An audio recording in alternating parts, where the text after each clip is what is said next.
We're going to call to order the regular Board of Education meeting of April 25th, 2025. And we'll begin as we usually do with the Pledge of Allegiance.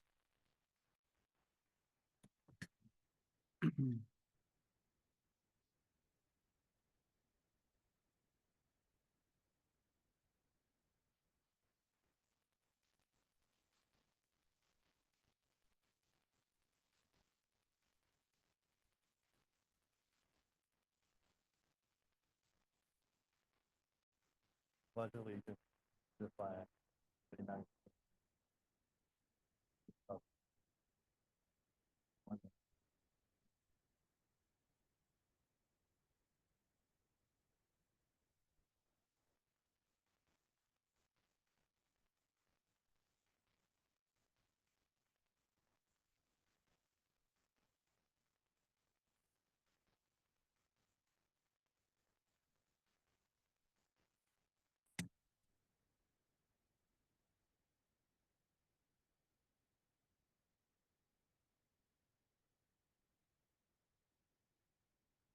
Mr. Secretary, if you would call the roll attendance, please.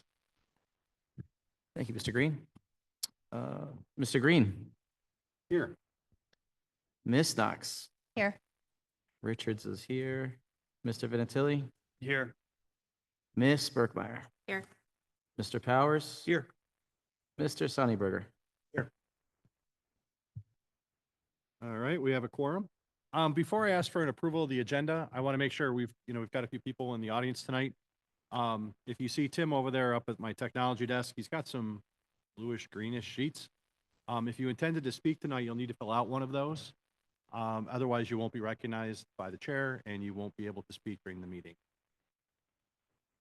All right, at this time, I would entertain a motion for the approval of the agenda as presented. So I would actually like to amend the agenda to have the personnel report removed from the consent agenda and be a standalone item that we discuss and vote on separately. All right, well, that does not require a vote of the board. Any board member at any time can request something out of that consent agenda to be pulled out and voted on separately. So we will pull that out and vote on that after the consent agenda as an individual item. Is that what you would like, Mr. Fowler? It is. All right. I will then entertain an approval of the agenda as amended. I'll make the motion. I'll second. Motion by Mr. Vinatelli, supported by Ms. Knox. Any further discussion? Hearing none, let's do a roll call vote for that, sir. Mr. Vinatieri, Yes. Miss Knox. Yes. Mr. Sunnyberger, Yes. Mr. Powers. Yes. Miss Berkmeyer. Yes. Richards is yes. Mr. Green. Yes. Motion carries. Let's move on with the agenda then. Our first item up here, item D, is our student congress update from Mr. Well-Dressed Farley. Thank you. Good evening, everybody. I have a few building updates to share with you guys today. At the high school, prom is on May 17th at Tucaro's. Tickets can be purchased via GoFan. NHS induction is May 14th at 7 p.m. at the high school. Drama is performing a Mamma Mia play this Thursday through Saturday at the high school. Key Club is hosting a bake sale next week, Wednesday and Friday. Student Council is doing Teacher Appreciation Week activities the first week of May. BPA is hosting a dinner at Texas Roadhouse. 20% of bills go to fundraising for BPA. And then HOSA went to states last week, as well as all spring sports have kicked off. At Middle School South, April 11th, they had a glow volleyball in place of a glow dance. Students could pay for tickets and sign up either as an individual or as a team. On April 24th, Take Your Child to Work Day activities are being hosted around the school. On April 17th, NJHS induction ceremonies happened with more than 30 new inductees. And then on May 1st through May 3rd, the 8th graders are taking a trip to DC. At North, the grade reward trips are happening. 6th grade is taking a trip to the park. 7th grade is taking a trip to Dave & Buster's. And 8th grade is taking a trip to Cedar Point. Registrations for the leadership camp at Albion College opened. Camp will be held July 15th through 18th. It is highly recommended by students that have attended in the past, and it's not just for student council and NJHS, open to all students. NJHS is hosting Cancer Awareness Month activities, raising money for Leukemia and Lymphoma Society with candygrams and bucket boots. North is also hosting the District Literacy Night on May 21st. All elementary 4th and 5th graders took a visit to Middle School North. All buildings are doing M-STEP testing. All elementary schools are holding a fundraiser at Buffalo Wild Wings tonight to fund Starbase trips. At Nuldrit, they are having an ice cream social on May 14th. At Ashley, Muffins with Mrs. on May 7th. They're having an ice cream social on May 20th. And they're having kindergarten transition night on May 1st. At McCants, all grades are having different field trips. At Lottie, second grade water conservation presentation happened on April 17th. This week is a Green Team Earth Day sale, selling stickers 5 for 25 cents, helping raise money to plant new trees. And on April 22nd, second and third graders did an Earth Day cleanup around the school. And at Lighthouse, they had an April Quarter Wars, which raised $1,400. A combined team of early fives and kindergartners won, with a special treat to be determined. They had an exotic animal assembly on March 18th. They're having donuts with Dad on May 30th. And then the end of the year field trip for the 4th and 5th graders is to the roller rink. Thank you. That's a lot going on. Where is the roller rink? I was not given a location. They just said roller rink. You mentioned the leadership trip. I will second that. It went light. My daughter went years ago. She went 4 years in a row, and I think she ended up being a counselor 1 year after that. And I will absolutely echo your sentiment of it did wonders for her. Wonders for her. Brought her out of her shell and taught her some leadership skills and presentation and stuff. So that's pretty cool. As someone that went through middle school with dealing with the pandemic and didn't have those opportunities weren't open, definitely would have liked to have those. Like when there's opportunities come, like these help you, especially in middle school or you go into high school. They're a lot. It's exciting to hear we're doing a lot of fun stuff to finish the year as well. We have you one more meeting yet? I do Or not are think we so. I think are we this one- done? I think we're done. All right. Okay. So you'll have to come back one more time. Remind me again, when's graduation? May 28th or 9th. Okay. I I don't have my calendar up, so. All right, let's move on to, and thank you for that, by the way. Moving on to the superintendent's update with Mr. Jankowski.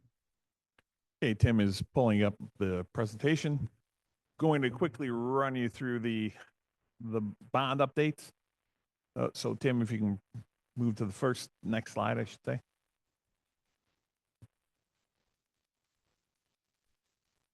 Okay, you can see we are now nearing the end phases of, this is phase 1 of the high school. So this is actually the welding classroom. You can see now the welding booths have been installed for a while. Now it's the actual tables and equipment that goes in there. So this is in the main portion of the classroom. We are still waiting on, it's a plasma table that will go in and the accompanying equipment with that, but that is coming along nicely. Next slide, Tim.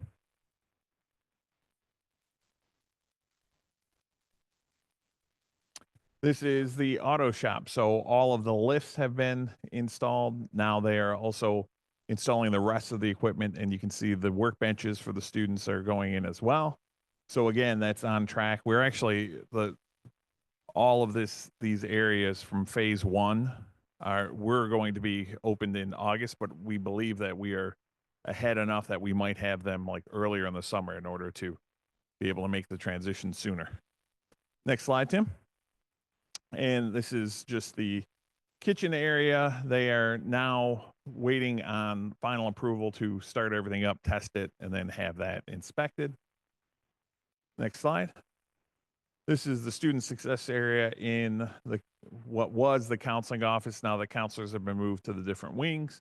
And so all of that is in there. The ceiling, that was the last thing, is in there. You can, there was a temporary wall behind that white and red wall, and that furniture is just there to block it off because technically we don't have access yet, even though they took the wall down. So once there's final inspection, we get approval, we will have access to that as well.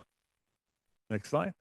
This is now the engineering wing. So this would be down across from the band. This used to be the graphic design class. So this is where it is now because over spring break, they took down the masonry wall that was there, opened it up, and it has the same kind of structure as you'll see in the other wings. And there's a temporary wall.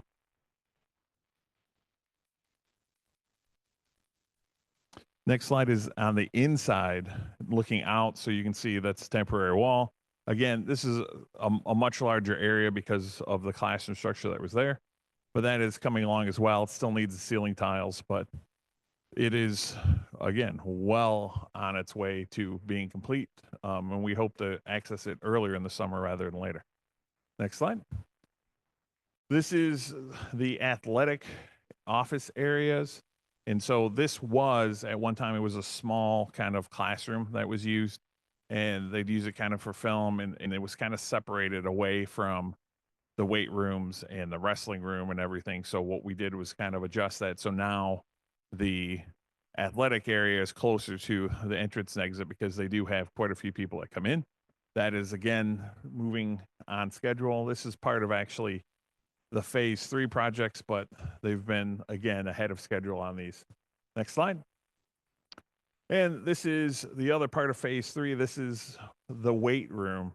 So you can see that barrier wall, it's kind of hanging down halfway. On this side of it, closer to where the camera was taking the picture, used to be the old JROTC. That will now be a just a larger weight room with cardio equipment, and then the weight, what was the wrestling room, is on the other, is that portion that will now have the weight equipment. And then on the other side of that wall will be the new wrestling room, which was the old weight room. So now we'll have one large enough for all students in the class to be able to access it at the same time. Next slide. The other thing is the roof. We were able to get started on that.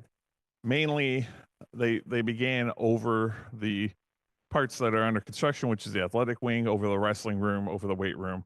So that is 20% complete right now. And we'll have later on the agenda some solar projects that we can integrate with the roof that we'll talk about if we choose to go that direction. Then we're moving on to Middle School South. So the summer, basically most of Middle School South, that's once we move the old auto shop equipment to the high school, that auto shop will then become a new band room, as we talked last meeting, and then a small engine repair. But that will start in the summer, and this one will likely finish towards the end of September. Next slide. Then the last portions of high school phase 3 will all be conducted over the summer. So the largest one is the media center, because that's going to start close to the end of the year.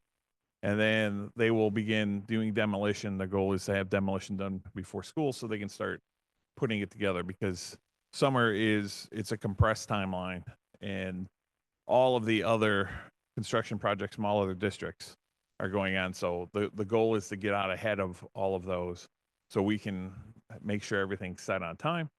The athletic wing, so all of the finishes, a lot of those are there, but now it'll be finishing the flooring and everything in the weight room, in the wrestling room. Then completing the tie-in to the engineering wing. All of that is tied in, but then the temporary wall will come down. So then there's a barrier right now. It's a fire barrier that'll be removed.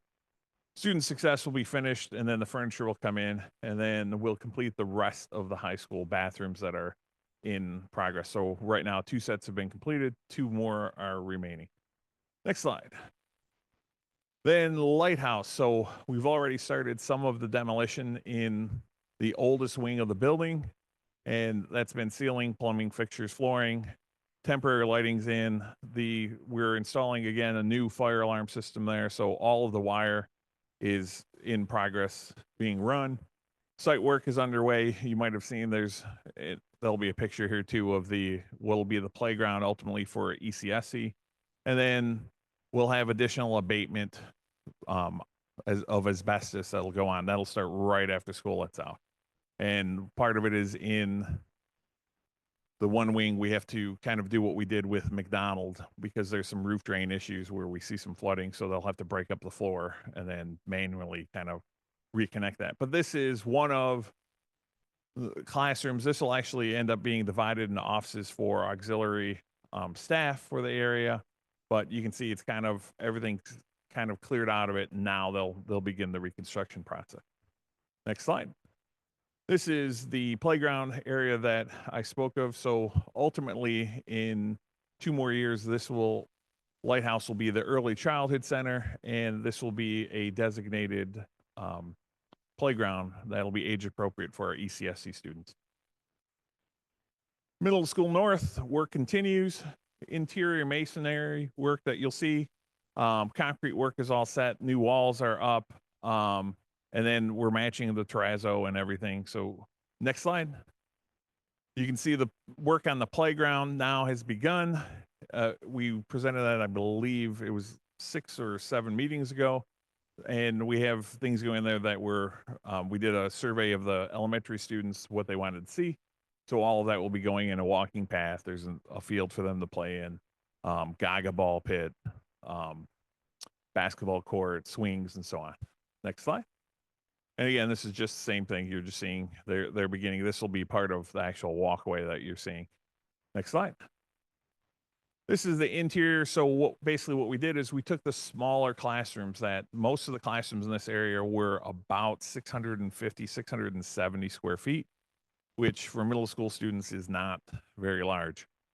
So now they'll be just shy of 1,000 square feet. And so we're taking basically 4 classrooms, turning them into 3 classrooms that are about 1,000 square feet. And next slide.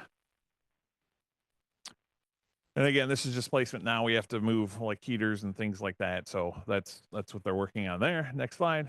This is the life skills classroom. So all of that was kind of demoed. We're really basically doing a 1-for-1 replacement on this, but we opened everything up, replaced all of the gas piping, a lot of the plumbing, just because it was from the original building and some of it had deteriorated. So we wanted to make sure everything was good and set. So that is coming together, and that will start again once school, and that'll start being put back together. Next slide. And then you can see this is the classroom area. So because we had to move the entrances, you can see it's kind of inset. So restructured the entrances to the classrooms, and so those are going in. That's all that structure's there. Again, that will be, drywall will start going in, and we'll start putting everything back together again once school lets out. Next slide. And then just because I know we've been getting rumors on the aquatic center, there's no intent to close the aquatic center. We do close it every year in June for 2 weeks because that's our annual maintenance. We are looking, because of the realignment, we have more kids that are looking for swim.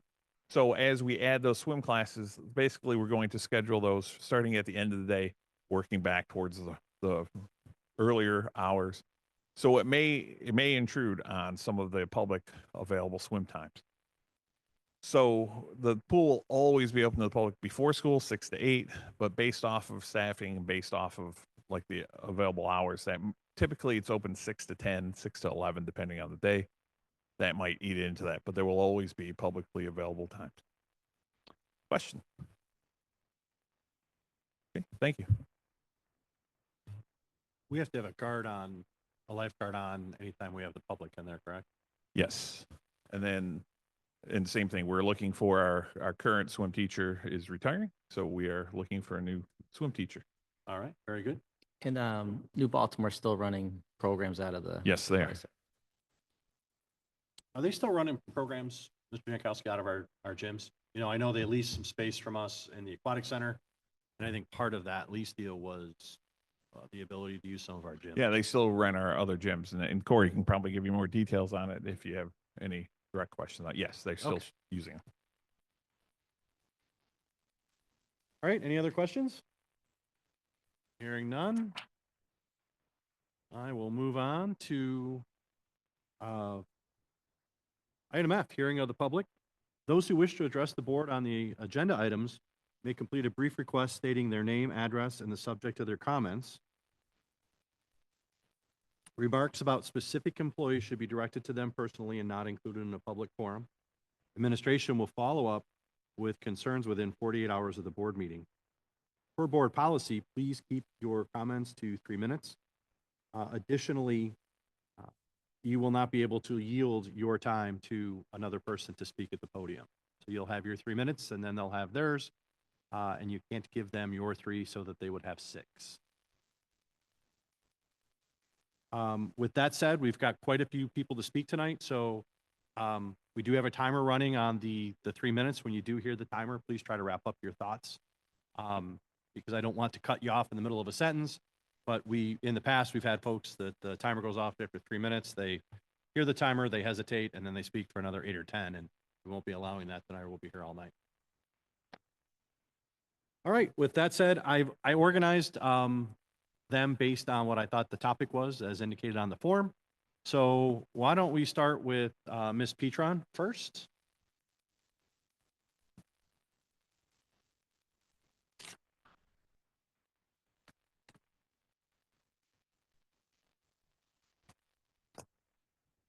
I assume you'll introduce yourself. Yes, I'm Jamie Petron, the Anchor Bay Education Association president. I've been here in Anchor Bay for 24 years. I have served in the capacity of ABA president for nearly 10 years. Under previous administration, I stood at this podium more times than I can count, advocating for fair and amicable working conditions that did not exist in this district. With the election of our current school board and hiring of our new superintendent, there has been notable and positive change, and I can confidently say it's been a new day in the Bay for the past few years. Staff no longer has to live with fear of retaliation, and as someone who is a personal recipient of this in the past, it's refreshing to come to work and not have a target on my back for simply sticking up for my membership and what is ultimately just trying to do the right thing. Unfortunately, what brings me back here today is to share publicly how extremely disappointed the ABEA is in the hiring process for the varsity football coaching position and to clear up some misconceptions about the posting of the Schedule B activities. The ABEA and district both understood and agree that all Schedule B positions, both athletic and non-athletic, are year-to-year positions and not privy to placement language in the contract.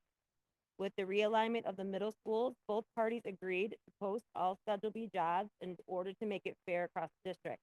I told my membership this is a formality, and except in cases that we may have 2 people holding a position at different schools, staff should simply complete the internal application and sue them all as well. In regards to athletics, coaches should be evaluated at the end of their season, and if there is a need to go in another direction, they would be told that prior to a posting going up. While this year was cumbersome with all the postings and a bit out of sorts with the timeline, moving forward, the process would be more streamlined. The district had ample time after the conclusion of the football season, well before the decision to post all of the Schedule B positions was made, to decide which direction they wanted to go with the Anchor Bay football program. Again, that is well within management's rights, and there is no language in our collective bargaining agreement stating otherwise. And while there may not be rules about how this has to be done, just because you can do something doesn't mean you should.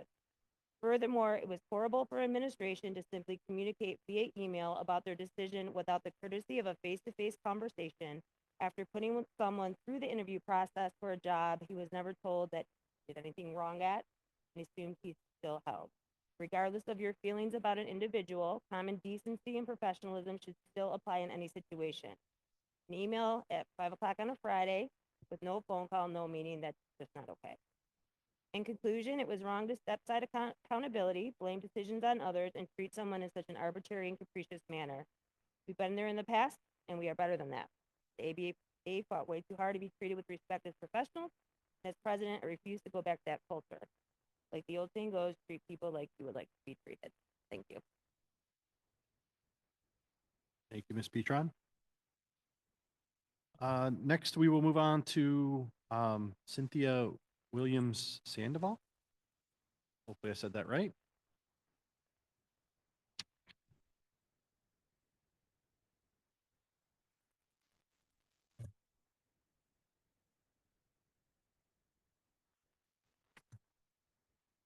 Hi, my name is Cynthia Williams Sandoval. I am a mother of a 2022 graduate, Justin Mello recipient, and now a Spartan, and also a sixth grader at North.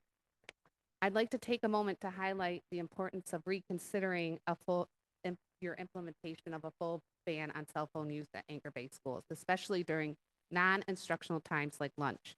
While concerns around misuse are understandable, a total ban is impractical. It undermines student safety, access, equity, and opportunities for real-world learning.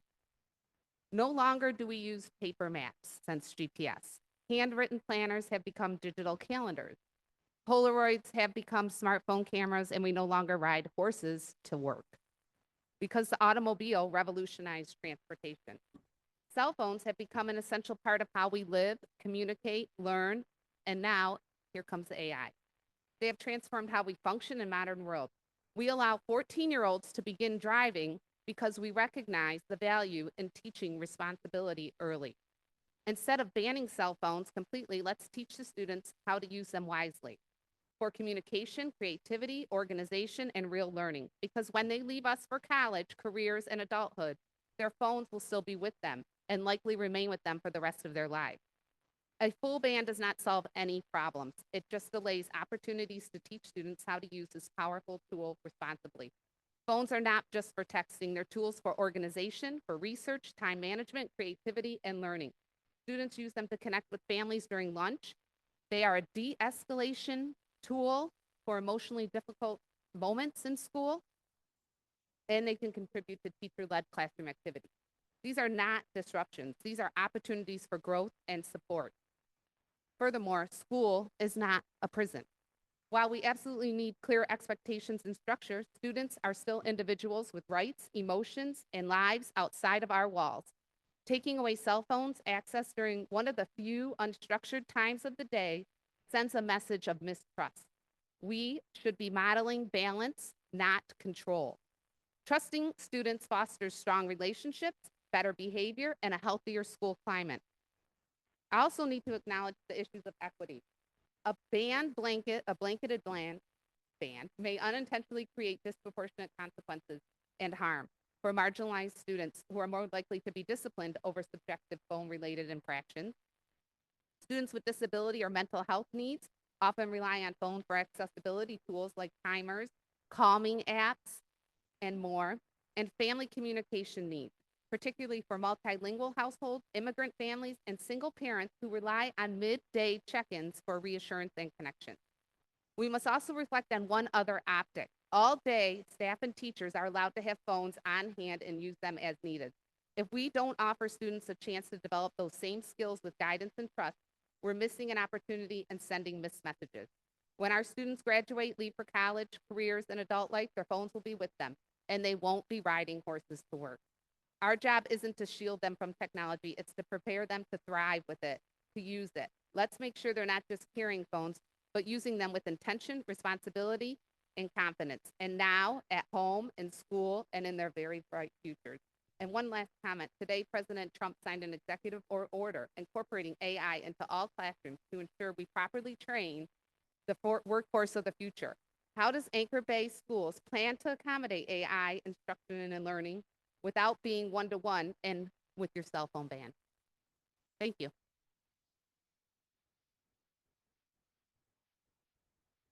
All right, next, Madge Atwal.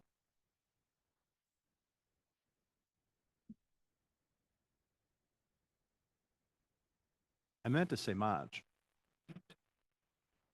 I do, sir. Because you're a business owner in town. Good evening. My name is Maj Altwell. I'd like to address, I know the mother said it before, schools are not prisons, but my kids go to Lighthouse and it sure feels like it's prison. My kids don't even like going in the morning. They're late because the staff there make them feel like they're walking into prison. They're rude. I feel like they're not sensitive enough to the little kids. I mean, these kids are 8, 9, 10 years old. And my kids, every morning that I have to take them in, they get scared. They don't want to go. So the staff there is, I mean, I personally don't care for them, but they're very rude. And I don't know if it's something personal with my wife, but same thing with her. They treat her real bad. She calls in ahead of time to get our kids down for a dentist appointment or whatever. And when she gets there, they make her wait 15, 20 minutes in the lobby. She already called ahead of time. Why is she waiting? They have a dentist appointment. They have a doctor's appointment. So they make her wait. And then when I take my daughter in, the girl stands in front of the door and shields the door so I don't walk in with my daughter. Well, my daughter doesn't want to walk in with her. She wants me to walk her in. So why does it feel like it's prison? So, I mean, that's all I have to say. And I'm sure other parents feel the same way. The school does feel like a prison. Kids are just missing orange jumpsuits. So, I know you guys probably don't believe it, but I'm sure if you ask other parents, they'll tell you the same thing. Staff there is, I don't know, it's unprofessional, and I think they can do better. Okay, thank you. Thank you, sir. Stephanie Callahan?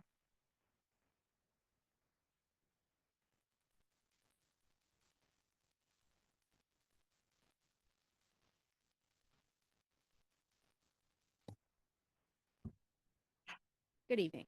My name is Stephanie Callahan.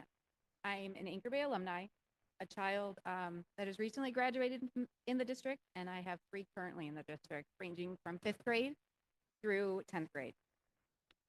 Throughout the last 18 months to 2 years, the district has disgusted me from the lack of full support from the staff regarding the ROTC program in the high school, all the way down to the elementary level on how things have been handled and just swept under the rug. I currently work at Lighthouse Elementary as a literacy tutor. Prior to taking on the position as literacy tutor, I took on a long-term position in the kindergarten class at Lighthouse while the teacher was on maternity leave. During that time, I put my heart and soul into that class. Countless hours on lesson plans and figuring out what needed to be taught, as lessons plans that I received for the classroom were extremely vague. I received 1 visit from the principal 2 minutes before we were headed out for a Halloween parade. From there, she never stopped in to see how the class was going, where the students were academically, if I needed help with report cards, absolutely nothing. Now being a literacy tutor, I've experienced being pulled numerous times to cover lunches while 3 people sit in the office. Them pulling us to cover lunches takes away from us being the students who actually need our support. Whenever this matter has been addressed, we receive the response back, all hands on deck. Again, what about the 3 office staff that is sitting in there answering phones?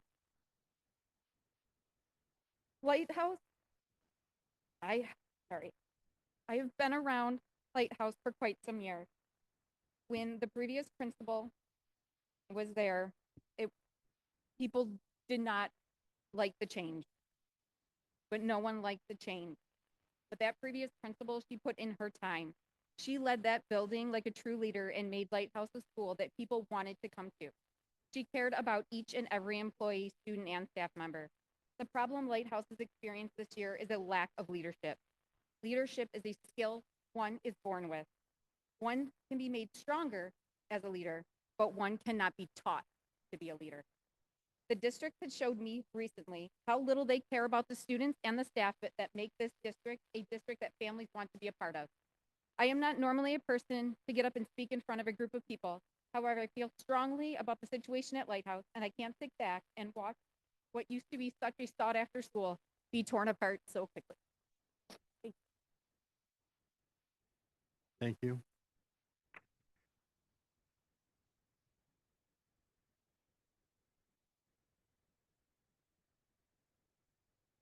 Kara Greenwell?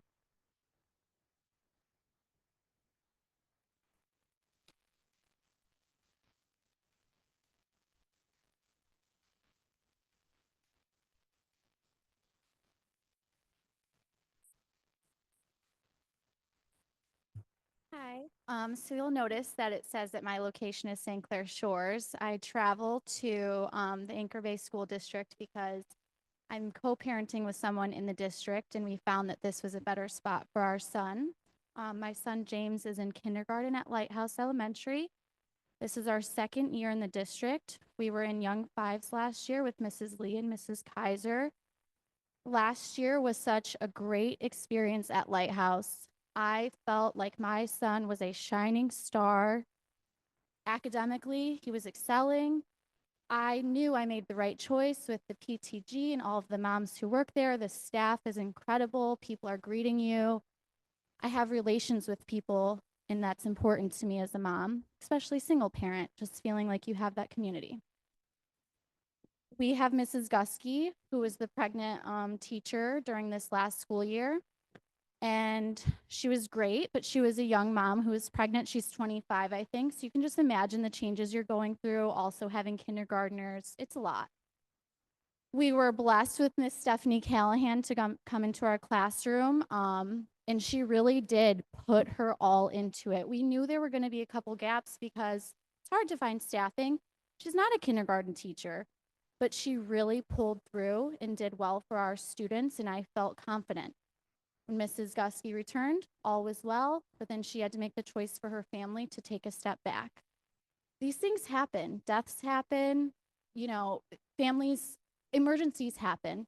But my concern is that we're struggling to find proper communication from up, specifically from the principal, and I'm not sure about the expected communication of the principal or superintendent. There's at least 10 moms in my son's kindergarten class that has put both the principal and the superintendent on emails and have not gotten responses. And I know that life is it's so much. I understand how much is on your guys' backs, but this is the first year our kids are in school. So when we're seeing regressions, and then I think we're on teacher number 6 because we can't keep somebody, we're not even meeting the teachers that are taking care of our children. So we're expected to drop them off at a door, wave to the teachers we know, but we don't know who's in the classroom with our children every day. I just want to say my son was doing way better in Young Fives than he is in kindergarten, and I do work with my child, but I know every family doesn't work with their child at home. It's not only are these children struggling academically, there is severe emotional damage going on. These kids are confused. They're not sure why they have a new teacher every week. They're restarting over and over and over. And I just wonder, is there support from the top down? Why are people not staying in these positions? Why are people unhappy at work? Why does the principal not introduce herself when she hosted an open house last night to reassure us that we were all going to feel like all is well? Because she can't control what's happening. She didn't even say hello to us. You invited us into a room and then didn't say hello. There's problems there, in my opinion. So I just wanted to say I support the staff at Lighthouse. I hope that next year in first grade that we can have a comeback. I don't want to bully this new principal, but I think that communication and expectations need to be clear for all of us because we feel pretty much like I feel like the moms of Lighthouse, the PTG, you guys are running the school. Where's everyone else, So that's all. I appreciate your guys' time. Thank you. Thank you.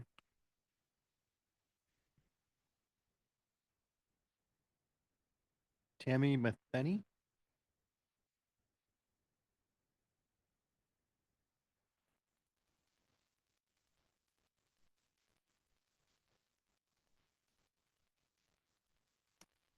Good evening, members of the board, and thank you for this opportunity to speak. My name is Tammy Matheny, and I'm a Lighthouse parent with kids in 4th and 2nd grade. We came to Lighthouse in 2020 and have had nothing but love and admiration for the teachers and staff in the building.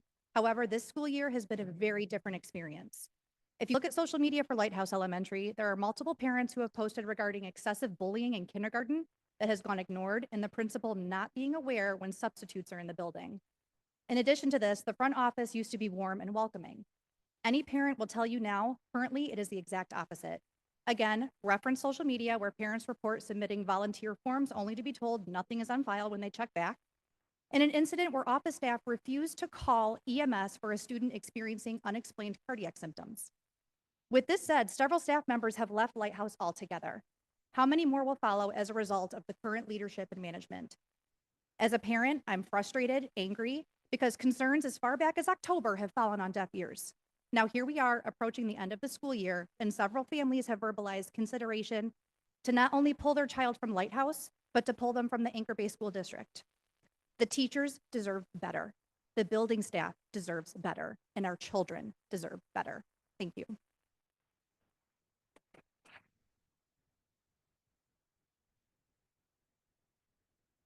Thank you. And Angela Pitrago?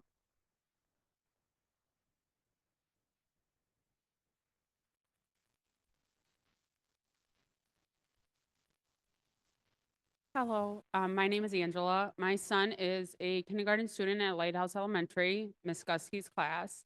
Same concern as Kara earlier. They've had a revolving doors of teachers. My son's second quarter report card, he was meeting more standards. This final report card, we're at the end of the year. He's now approaching standard concerning areas where I feel like I have to put him in summer school. She has to start over from scratch with a large group of kids, she told me yesterday. Starting over from scratch, we're at the last end of the year. What are we going to teach our kids in this month to get them ready for first grade next year? Miss Stephanie did great when she was there. And like she said, the principal never introduced herself. My husband actually did not even know she was the principal. My son is having issues since the last month, since the start of Miss Gusky leaving again, where I've had to come to the school to bring a change of clothes. That's concerning because my son is 6 and hasn't had any issues. And now all of a sudden we're having so many issues where I have to come to the school. And I'm trying to discuss it. I feel like we need to resolve something. We have another month left, a month and a half, and I don't feel like my son is now ready for first grade, where I have to make a decision to put him back or to push him ahead and when he's not ready. And that's very discouraging. That's very frustrating. I heard excellent things about Anchor Bay when we moved here. I was excited to put my son in the school, but now I'm considering changing school districts. So I'm here to advocate for my son and all the rest of the kids in Miss Gusky's class. Thank you.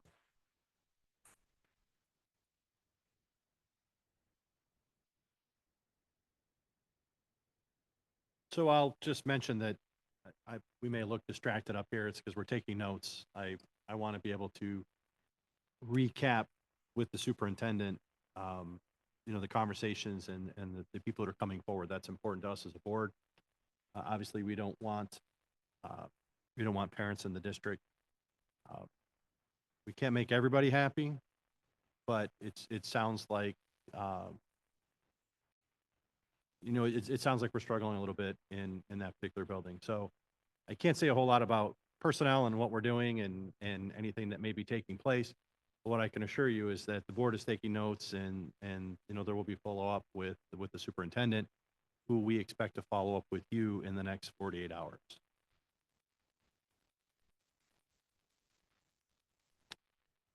All right, so we will move on to the consent agenda.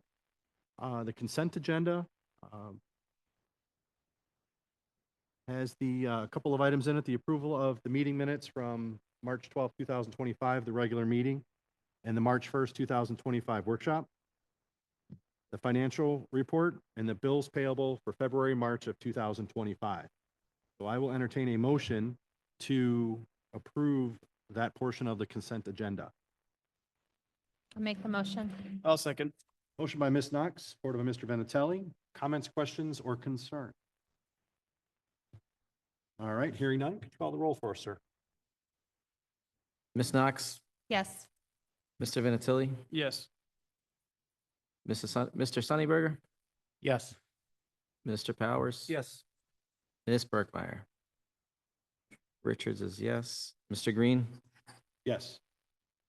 Motion carries. If you recall, at the beginning of the meeting, there was a request to remove the personnel report from the consent agenda. So it is now up for a separate discussion.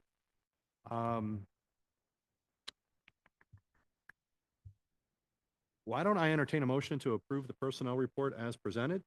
And that'll allow us to have some discussion on where we want to go from here. All right. All right, motion by Mr. Powers, supported by Ms. Knox. I'll turn it over to Mr. Powers, as you were the one that requested this item be removed. Yeah, I just felt, given that, we're hiring a new football coach, as everybody knows, that's in the personnel report. That's not a typical line item in the personnel report. Frankly, I was expecting a room full of people to be here to give us their feelings on the matter. So I'm a little surprised that we didn't have that. That was part of the reason why I wanted it removed, because I thought it was appropriate to address it as an individual item. But I'm sure we've all received plenty of feedback outside the meeting regarding how people feel. So I just, for transparency's sake, I was a part of that interview panel. I know there's been a lot of discussion out there about who was in the room and who wasn't in the room. Myself and one other board member was there, along with some members of administration, to interview the candidates. And for me, I can't speak for other board members. They can speak for themselves, but I was not interested in hiring a new football coach simply for the sake of hiring a new football coach. For me, it had to be something where I felt we weren't downgrading by moving on, and I don't feel that we are. I too am, I don't love the way that we did this from a process standpoint. I don't feel like sending an email at 5 o'clock on a Friday was an accident. I think that was done on purpose. And I don't care how you feel about somebody. That's just, for somebody who's been there for 5 years to send that email the way we sent it. I don't think it's a good look for us. And I think it leaves us open to a lot of criticism about how we handled this process. I also think that this took way too long. The calendar turns into May next week. We had a closed session back in January about this matter, and I'm not going to breach my oath of confidentiality when it comes to closed session, but nothing has changed. So there's no reason why this had to take this long, to where we're now 4 months away from the football season, and we're now just getting around to hiring a new football coach. I know that I'm not the only one on this board who did not appreciate the way that email was worded, in terms of after thoughtful discussion and careful consideration, the Board of Education has decided to move in a new direction. That's a complete misrepresentation of how this has all played out. And just, let me be clear, I'm not trying to deflect and say, don't be mad at the board, be mad at Phil, or be mad at Jeremy. We're going to make a decision as a board, and I'm perfectly fine with people who don't agree with that decision being upset. That's how this works. But the bottom line is, if administration wanted Mike Giannone to be the football coach, he would be. Period. The reality is, the board and the administration, I feel, are pretty much on the same page when it comes to moving in a new direction. And so I can't understand why we felt the need to send that email the way it was sent. And I know I'm not the only one up here who doesn't appreciate the way that was done. Whether or not I'll be the only one that says that or not remains to be seen. So I guess I'll just wrap up with something I started with. For me, hiring a new football coach was contingent on being able to look people in the eye and honestly tell them that I thought this was the best move for our football program and our district. I believe Coach Brandon has the credentials and the qualifications to lead our football program, and I'm excited for the future of Anchor Bay football. I truly believe that he's going to have success here, and I believe once people get to know him and give him a chance, they're going to see the same things that we saw in the interview that led us to want him to be our next football coach. So I want to thank all the people that have reached out over the last month or so regarding this. I know a lot of people care about our football program, and that's a good thing. Even if they're upset about the decision that we made, at least they care. So I will be definitely supporting the personnel report and hiring the new football coach along with all the other items that are in the personnel report. Thank you. Anyone else? I'll echo what Mr. Powers said. I was not on the interview panel, so I can't speak to that by any means, nor do I have any credentials to judge a football coach regarding football. But I too was really shocked to see how the letter came across, particularly because not long before that letter went out, I believe myself and Mr. Richards made comments about how things like that continue to happen. I don't believe that's the first time. I believe there's another coach that was told something similar, but in words. And it continues to be a fallback where people, you know, don't take ownership in decisions. Certainly, the board approves a personnel report, and in that sense, we have ownership of our decisions publicly. And the board may guide the superintendent or may guide administration on opinions and things like that. But it continues to happen where the board, you know, when it seems when it's convenient, the board is the one that is implicated. And I'm getting tired of it. I've said it before, and I'll continue to say it, but you know, there's a lot of things that I continue to say that get ignored. So I really can't say much more. Mr. Powers put it extremely well, and I agree with him wholeheartedly across the board. I agree with both Mr. Powers and Ms. Berkmeyer. I had not seen the letter prior to someone else sending it to me and was very disappointed. We vote people to be hired as we are doing today. We do not vote. Any vote we have is public. So you guys know what we vote on. There's no vote. There's no, the Board of Education did this. There are conversations. We don't all sit up there. No one member, just because two of our board members were in the interview process, they do not get to act alone. It only, as a board, we all function together. Not one of us has any power beyond what we're doing right now. And so I was disappointed in that, and disappointed that the public is being given a false narrative on that side, because there are other false narratives in other ways. And I know it's frustrating to both us and the administration, but to see that be reciprocated isn't the way we should be conducting business. And I agree with the 5 o'clock Friday email. That was also in poor taste. And I would like us to look into our policies, or what's normal regarding that, and how these letters come out, and are they all the same? And if they are, then they need to be corrected. That's all I have to say. Anyone, anything else? Any other comment? I would like to also echo the disappointment, the way the letter was written. I did sit in on the panel. I sat in it with Mr. Powers. I think for me, I wanted to make sure that I was hiring the best candidate, you know, for our football team, the best candidate that represented our school district. I had the privilege to sit in tonight for tennis and for basketball as well. It's an interesting process, to say the least. One thing that is definitely standing out to me, though, is the amount of candidates that we're getting that want to come here to Anchor Bay, to our school district, to, you know, to coach in our district. But one thing that, you know, one of the reasons why I want to sit in it the most, to Mr. Powers' point, I want to make sure it was fair, was done correctly. And at the end of the day, I want the best candidate to represent our district. I did not really appreciate the way that the communication was sent out. Just Ms. Berkmeyer's point, it's the second time it's happened, so hopefully we can make some corrections. Anyone else? Any bird? Mr. Minatelli?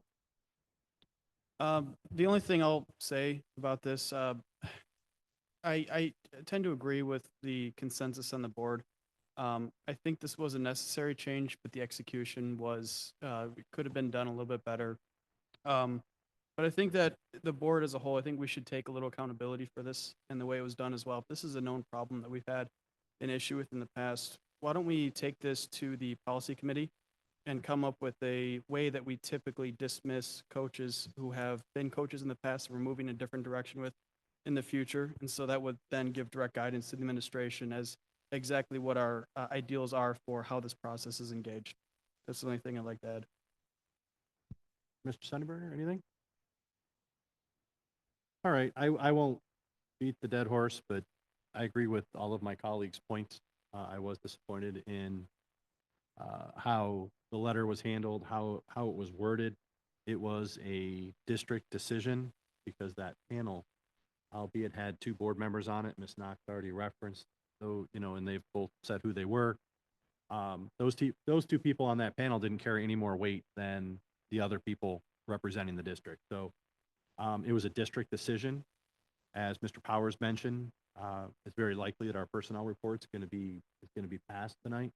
But to Mr. Vanatelli's point, we do own a part of it.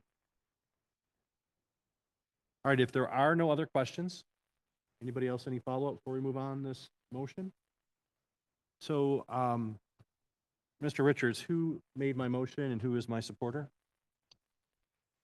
That was Mr. Powers, supported by Ms. Knox. All right, and that is to approve the personnel report as presented. If you would call the roll, I would appreciate it. Sure. Mr. Powers, Yes. Ms. Knox, Yes. Mr. Green, Yes. Mr. Richards is a yes. Mr. Vinatieri, Yes. Ms. Berkmeyer? Yes. Mr. Sunnyberger? Yes. All right, the motion carries. Personnel report has been approved. Congratulations to those new hires that are on the list. And also, and I'm sure there'll be some retirement parties coming. I see some very familiar names, long-term employees on the list. So it's always sad to see that they have elected to leave us, but we certainly all understand the desire to move on in retirement. So the next item on my list is the first reading for the personal electronic devices, policy 2006. Everybody has that in front of them. This is just a reading. There will not be a vote of the board tonight. There will be a second reading of this policy at our next meeting. But I wanted to afford the board an opportunity to talk about the policy if they so desire. So if, at this point, even though there isn't a motion on the floor, I am permitted to open the floor for comments to you guys. So if there is someone that wishes to speak on this policy as it is written, or what you're hearing from the community, that's what we're elected to do. So Yeah, I'll open it up. I'd like to, if it pleases the board, I'd like to make the first comments on this. I know this has been a somewhat contentious issue. Perhaps it will be in the future, but I think this is the right decision to make. Ultimately, we're looking out for the best interest of our kids, and there are a wide body of research that shows that consistent media use, cell phones, tablets, laptops, what have you, is not good. It's really bad for kids, especially with regards to their academic performance, sleep disturbances that leads to increased obesity, attention deficit, increased aggression, lower self-esteem. I'm reading from the study, by the way, American College of Pediatrics.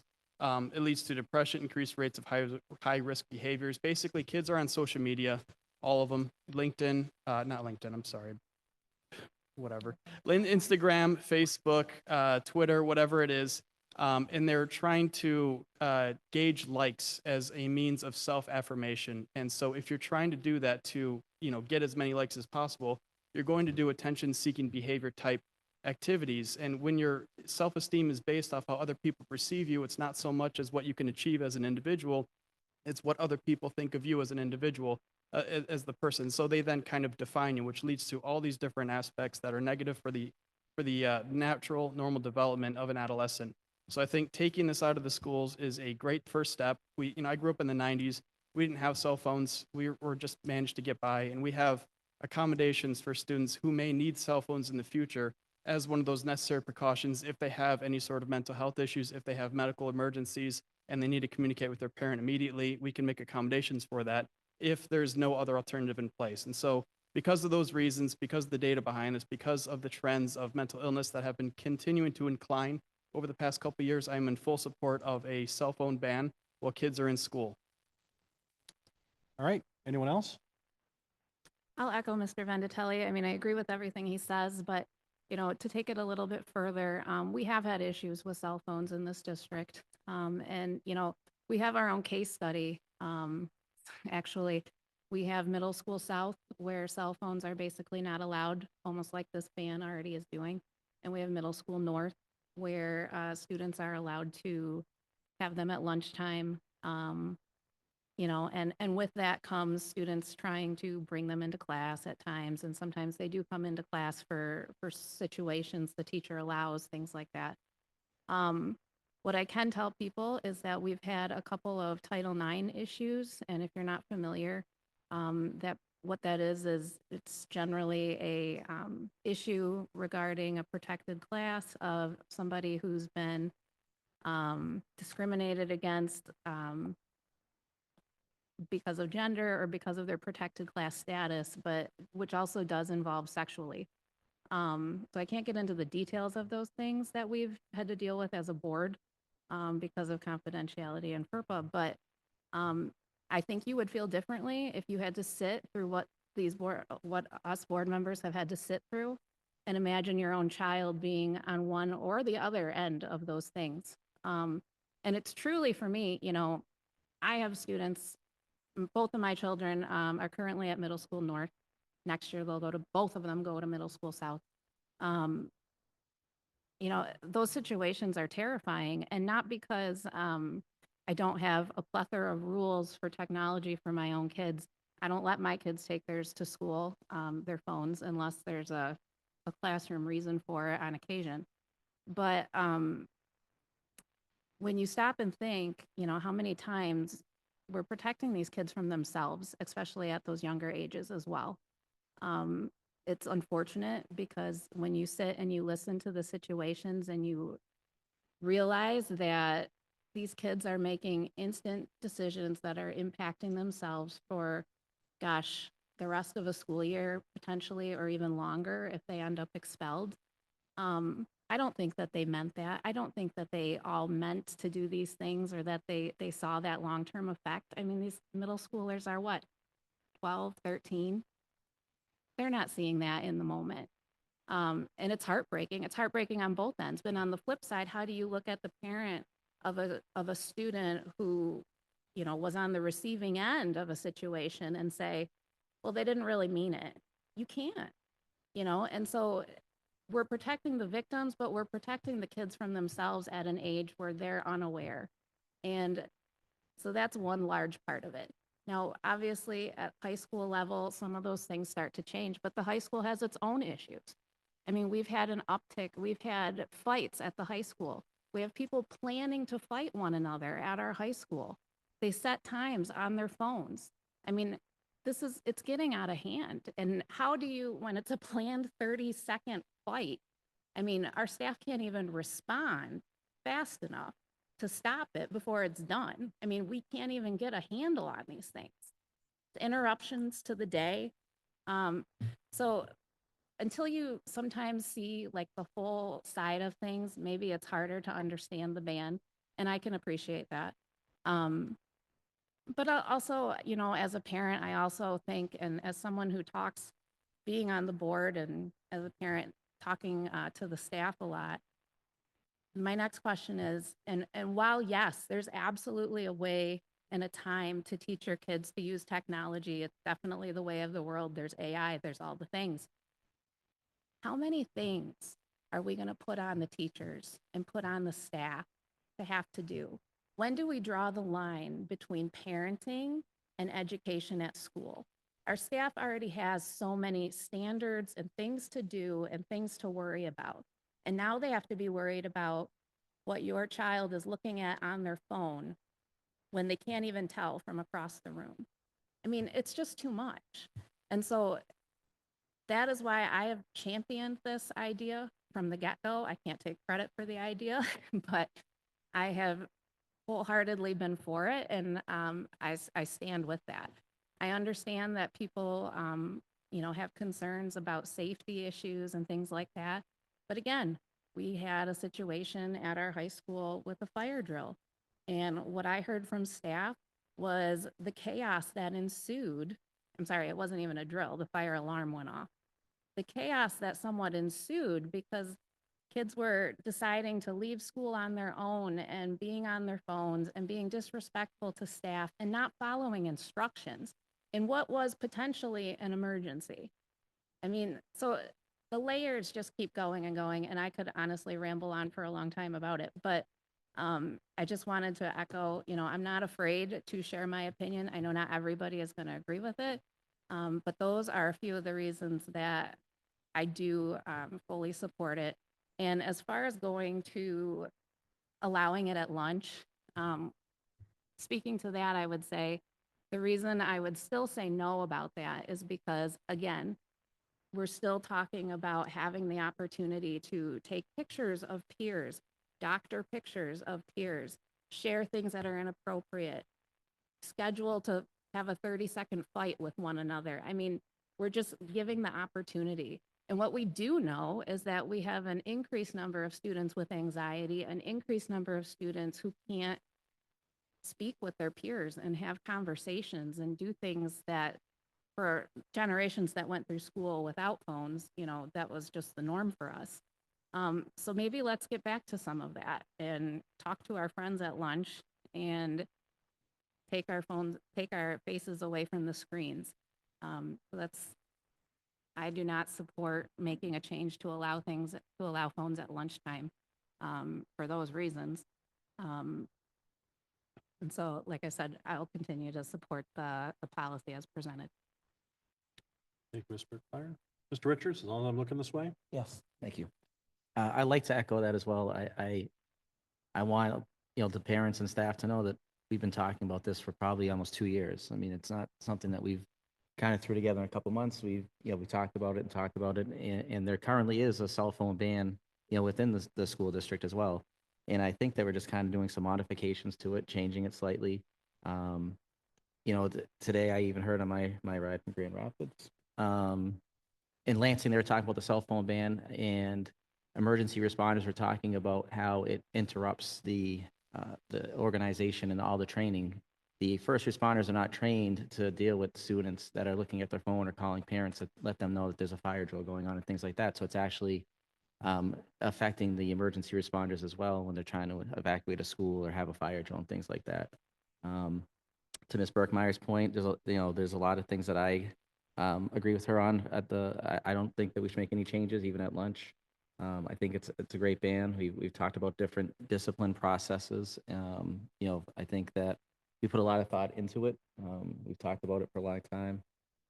And one thing that I'd like to also mention too is after it was kind of made more public, it was on the radio, it was nice to have another school district kind of reach out to us.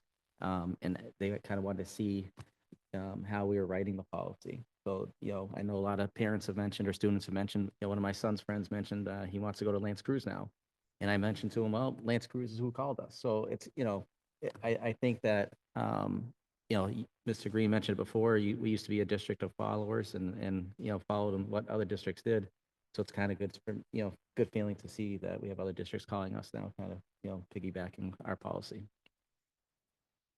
Ms. Knox? I'm the cheese on this one. I respect all of my board members. They're very intelligent and thoughtful individuals. And they know that I don't agree with the cell phone ban in its current state. I believe that phones are a tool, much like when we were all growing up, computers were a tool and we learned how to use those. I think we should definitely not have cell phones in during class time. But I know teachers are using them for projects, for looking things up. And then just the safety issues. We did have our school safety director meet with us during our board workshop to give a presentation, where I felt strongly that she was not wanting a cell phone ban for some safety reasons. I would rather see, and I hate to say that I disagree without having a solution, but I don't have a solution. I think there needs to be a way to teach them to use it to use it as a tool, to be respectful and responsible with it. I don't think, the 8 hours or 9 hours that they're here, not using it is going to change, some of our Title IX things, and that is very tough, sitting in those conversations. So I definitely understand and appreciate where my fellow board members are coming from, but I personally would like to see some sort of change. What that is, I don't know, to where we can start using it as a tool as opposed to banning it altogether. Mr. Powers, Mr. Sunnyberger? I spent today subbing in a school district that does not limit cell phone use. And half the kids were on their cell phones during class time. And they were not doing classwork because they had laptop devices that they were not using. As a substitute teacher, if I were to try to get all of those kids off of their cell phones and onto their work, I would need bail money, I think. So it's a Herculean task to get a teenager off of a cell phone when there's an opportunity to use it. I've worked at South and I've worked under their guidelines, and it's so much nicer to walk into a classroom and not have to worry about gathering attention away from whatever they're looking at. It doesn't always necessarily mean that the kids are going to pay attention to you, but at least I have a fighting chance. And at lunchtime, I mean, we shouldn't be looking at our phones. We should be trying to trade that bologna sandwich for a Twinkie. I mean, those are the kinds of skills that we need to develop in our kids, not looking at TikTok or seeing other kinds of social media. It works at South. There are no problems at lunch at South. It's nice to walk into that lunchroom and see the kids interacting. So I'm all on board with the policy. Well, I'll throw in just a couple of more comments. I agree largely with what has been said. I know the lunch piece is something that I've considered as well. And I'm probably still on the fence about, to be quite honest with you. There is a little later in our agenda, there is a technology ward that will put enough laptops in the high school that each classroom for each student will be able to have one. Somebody mentioned one-to-one tonight. When I hear one-to-one, that sounds like I hand you a laptop when you're a freshman and you take it home with you. I don't really support that. I see how my kids treated their laptops. I bought them even into college. I think, though, that our high school students having laptops, having access to laptops, and our teachers controlling the amount of time that they're being used in their classroom is the way to go. I also know that we have the ability to block certain sites with those laptops will be on our private network, and we have the ability to block certain sites. So even though I hand those seniors a laptop, as quick as we find out about sites, TikToks, the Facebooks, the Insta, all those other things, we're going to block them. The laptops are for educational. And to Ms. Berkmeyer's point, the 30-second fights, if you haven't heard about them, let me tell you about them. Social media, they'll post 15 minutes before. They'll go into a bathroom, and they'll have what's called a 30-second fight. You got 30 seconds, and it is all about recording the fight so you can post it on social media. It's disruptive. We had a situation, quite honestly, at the high school where we kind of had administrators wandering from bathroom to bathroom, trying to catch up to this 30-second fight, that by the time we had our school security and our school resource officer from St. Clair County respond, the fight was over. It was gone. The bathroom we thought it was in, they weren't there anymore. So again, I'm truly on the fence about the lunch policy, but as far as the rest of the policy and not allowing students to have them, I actually support it. If you walk through our high school halls, you see what Mr. Sunnyberger described as a distraction, where if you walk through middle school south, you don't see those same distractions because those phones aren't out. So half of our students, our middle school students, will already be prepared for this type of policy to come down. I quite frankly don't think that elementary students need cell phones, period. But I'm a little bit old school that way. I have a 25 and a 22-year-old, and I can tell you they didn't get phones until they were 12 or 13. which, yes, I'm older. I appreciate that. Thank you. Appreciate the whistle. But anyway, that's my position on it. So there is no other action to take tonight is the first reading. But I wanted to afford everybody the opportunity to talk about it because it is out there on social media. We are posting it on our own social media so that, so it's no surprise when this takes effect next year that it's coming down the pipe. So if nobody has anything else there, we'll move on our agenda. Next up is a Bond Series 2 resolution. We are at the point now where we need to start funding our second phase of our bond expenses. So this resolution before the board is necessary to approve the issuance of the second series of capital improvement bonds in the amount not to exceed $54,365,000. So the recommended action is that the board approve the Bond Series 2 resolution that you have in front of you. So moved. Second. Got a motion by Mr. Vendatelli, supported by Ms. Knox. Conversation, concerns?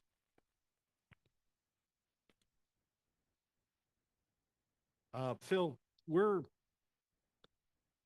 last time we talked, I think we were about roughly 11% of our bond. Where are we at now with what we've already expended So we just, prior to this? yeah, prior to this, we're just crossing over like the 21 million out of the 160. Out of the 170-ish. Yeah. Okay. All right, so again, another 54 million, so we can get, and we actually pulled ahead some projects.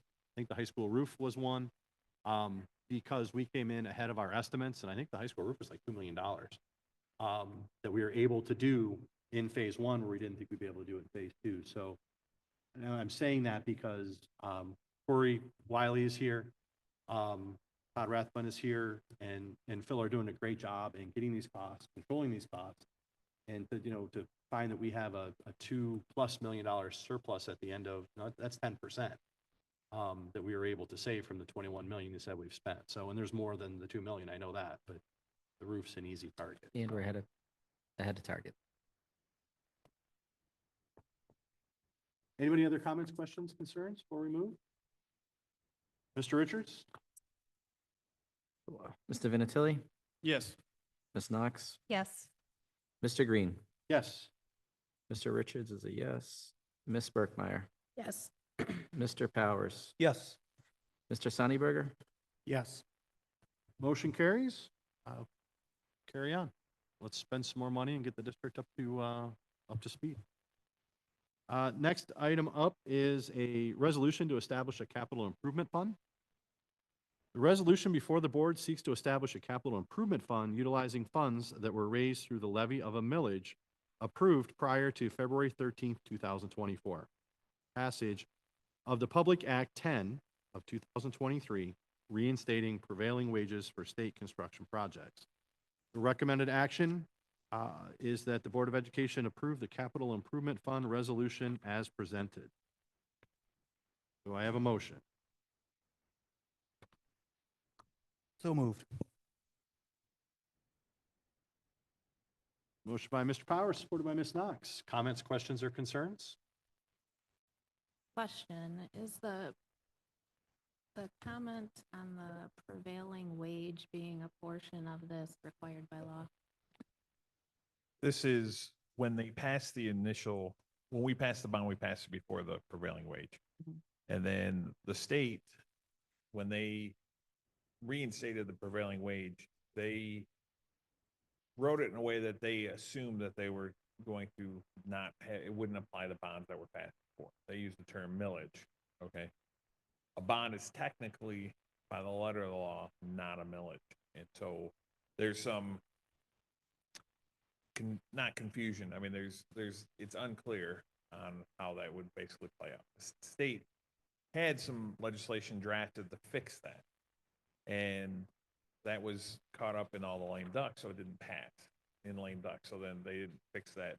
However, because it says millage, then you basically what this fund would do is it's a small fund that we would then, if you allocate any money from a fund that's from an actual millage versus a bond, because a bond, you're paying mills, that's how they calculate it, but it's not technically a millage.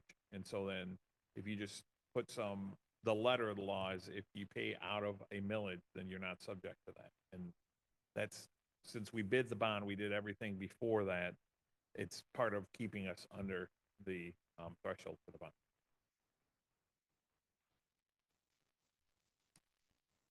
You okay with that, Mr. Clark? Okay. Anyone else? All right, hearing nothing. Mr. Richard, you'd be so kind. Sure. Mr. Powers, Yes.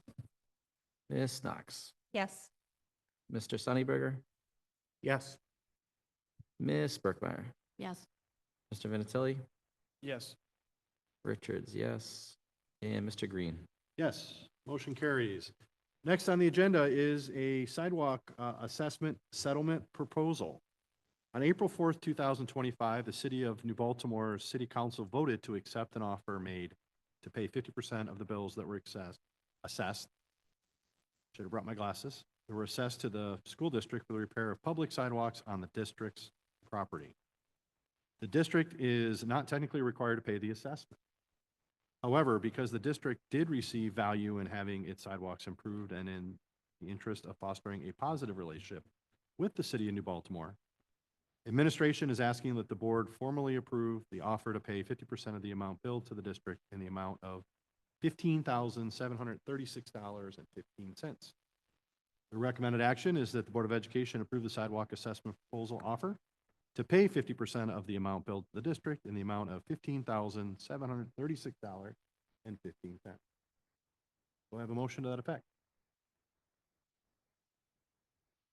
I'll make a motion, in hopes of getting a second for the sake of having the discussion and then having a vote. I'll second that. That's the only reason I'm making the motion. Okay, so I I'll have second a vote, a motion by Mr. Powers, supported by Mr. Richards.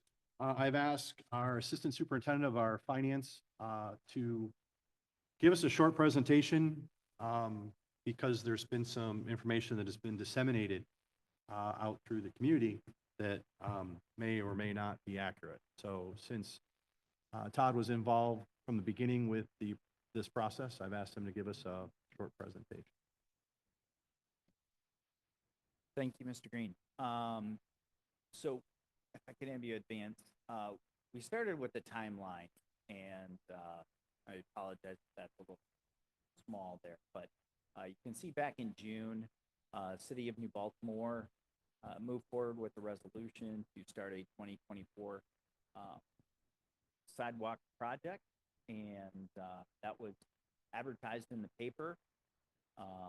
Then on 10/25 of 2024, we received a bill, 3 bills back, totaling a little over $31,000. And but we didn't really receive any notice. There were notices that were sent out to other businesses, as I understand it, and other residents, but we did not receive any notification other than the bill. Once we received the bill, a few days later after printing, we shared that with our legal counsel. You can see in early November, and we were concerned that we were not subject to that assessment, and we wanted to seek legal counsel on that. We did do that. Legal counsel came back and confirmed that under Michigan codified law, we are not subject to that. They also provided a little bit of case law that was out there on this particular topic, and came back to us. We discussed that here at the administrative offices, and the determination was made that we're going to send this along to the City of New Baltimore.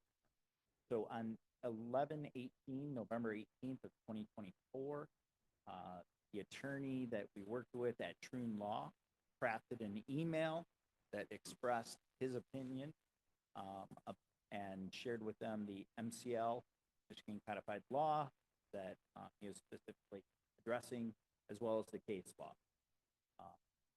And so that was sent over to the city. Next slide. This is the MCL that he referenced, and it talks about if the school property is not being utilized primarily for public purposes, then you would be subject to assessment. The alternative is true as well. You are not using it, or if you are using it for a primary public purpose who are not subject to assessment. And then you see at the bottom there, it talks about, in any event, the Board of Education can always agree to enter into and pay those assessments. Enter into and pay that.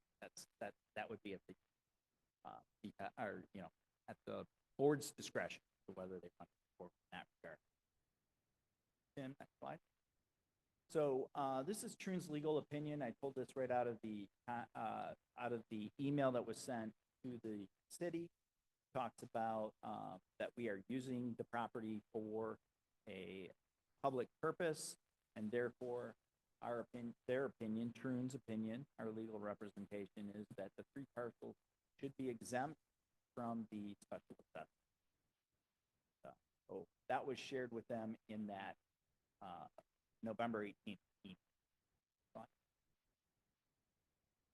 On 11/25, Troon followed up again. The attorney sent second email, and that was sent to the city assessor's office, as well as there was a special email address that was set up for anybody who had concerns, sidewalk at the city of New Baltimore, and you could send an email directly to them. Both of those were included in that 11/18 as well as the 11/25 follow-up. Didn't necessarily hear anything back, but I had a phone conversation on a couple of different topics with Ron Trombley in late November, could have been very beginning of December, but we had a conversation, and at that time, Ron, who is the assistant to the mayor, acknowledged to me that he was aware of that communication and asked me if we would be interested in entering into any sort of agreement to pay those assessments. I indicated to him at that time that I couldn't make that decision, that decision would have to go before typically our finance committee, and then ultimately go before our board for a vote, or we could enter into such a.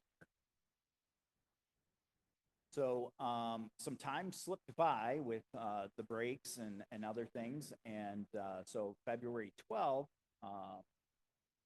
we received, Bill and I actually were copied on an email from Mayor Samaan to one of the council members, Councilman Dietrich, and the question, I guess Councilman Dietrich had raised the fact that this letter was out there and had been received by the city, but the council had not heard anything about it. That's my understanding. I was not at it. But so I quickly replied shortly thereafter, again on February 12th, to say, forwarding again the letter from Troon to make sure that Mayor Samaan was in receipt of that letter, and that there wasn't any confusion that was still prevailing. Then on just an hour or so after I sent my email, I got a email back from Mayor Samaan indicating that he was aware of the Troon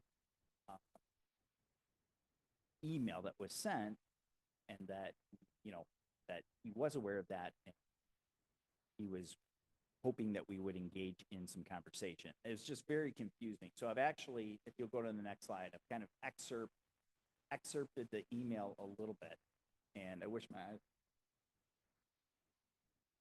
but I highlighted, so there's where it happened at the council, and the second highlighted sentence says, in connection with the assessment department, there's no such communication, and to date I have not received from you or the school indicating that they've not for sidewalk program.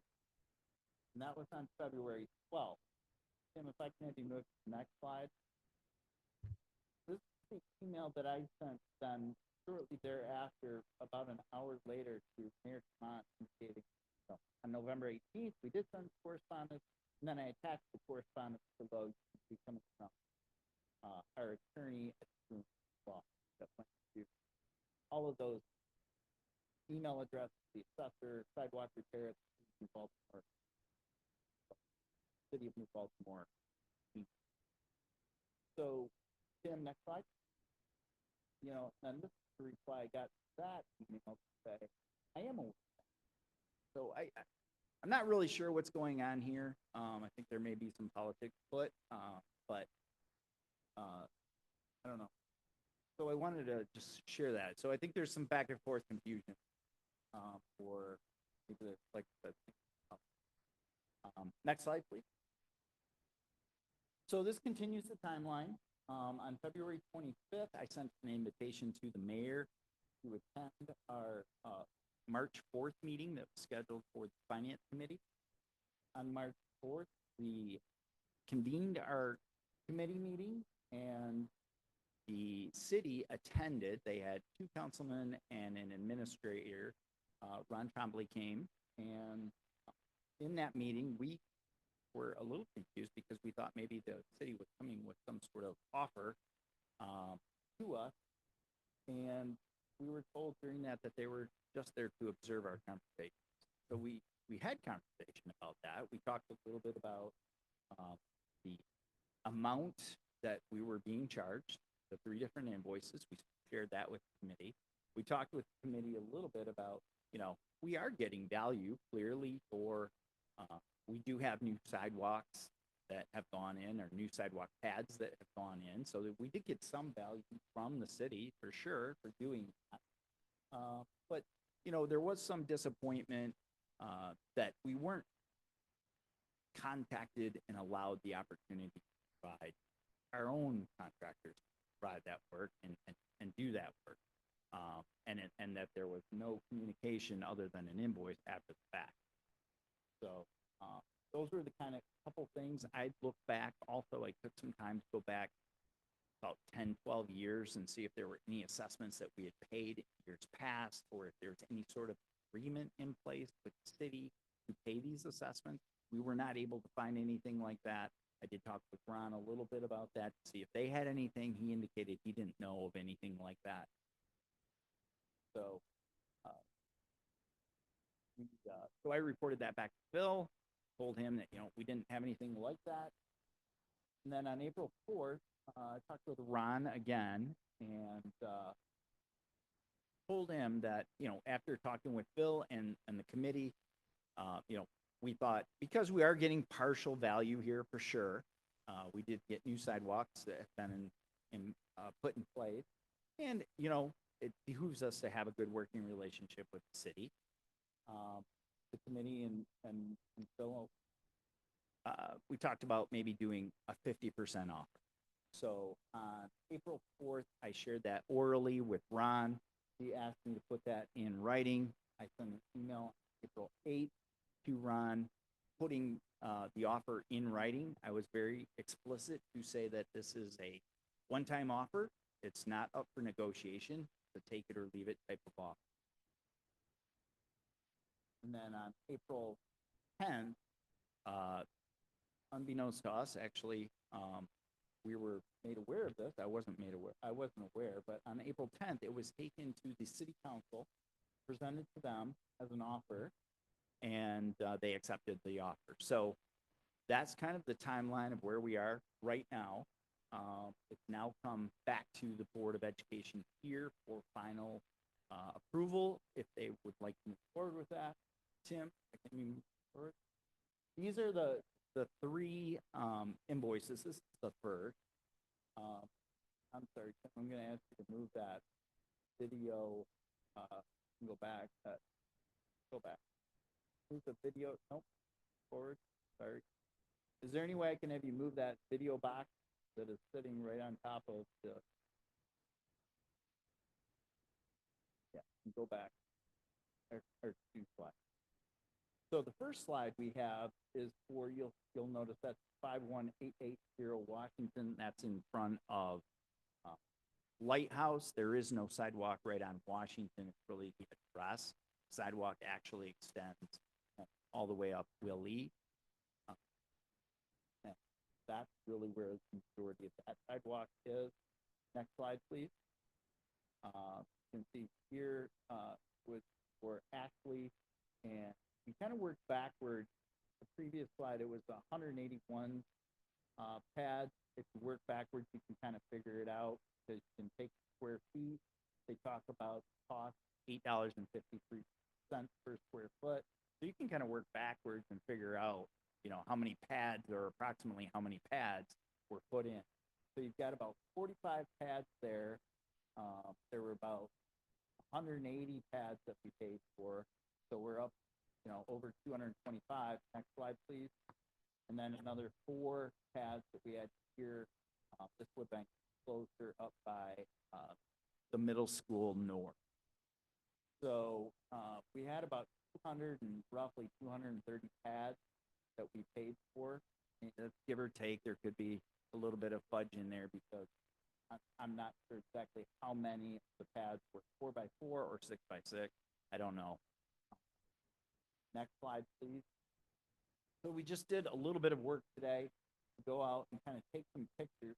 You can clearly see the areas that were repaired. They're much lighter than the rest of the sidewalk. But you can also see that, you know, there were just the individual pads that needed repair. They did not repair the entire sidewalk, which they weren't required to do. It was just those pads. And again, thank you to Corey Wiley. She got a nice day for it, but she went out and kind of walked, and unofficially, we counted 127 slabs. So there may be a question out there of how much would 127 slabs cost. It's about $17,334. So that's kind of where we stand today. I guess it would be up to the board if they would like to follow through and approve an agreement to pay 50% of the assessment to the city of New Baltimore. I'm open for any questions. So I'll bring it back to the board. Obviously, we have Todd, we have Corey here as well that walk the properties, our facilities director. Is anybody here from the city of New Baltimore to address this board and answer questions we may have about how we got here and how this was done? Or are they not here tonight? Is there anybody here representing the city of New Baltimore tonight? So Doesn't appear so. it sounds like they graciously accepted an offer that we haven't even made, right? Well, to be clear, I did send them an offer to pay 50%. Yeah, I know you did. That I was know you kind of- did. I found that in their board packet, and Yeah. I'm not too pleased with how it was worded. Once again, I'm gonna quote it.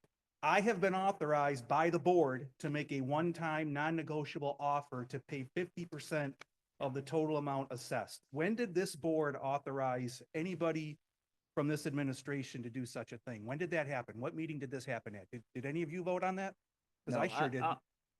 Mr. Powers, I'll take the hit on that. It should have said board committee. It should have said board committee. So I apologize for that.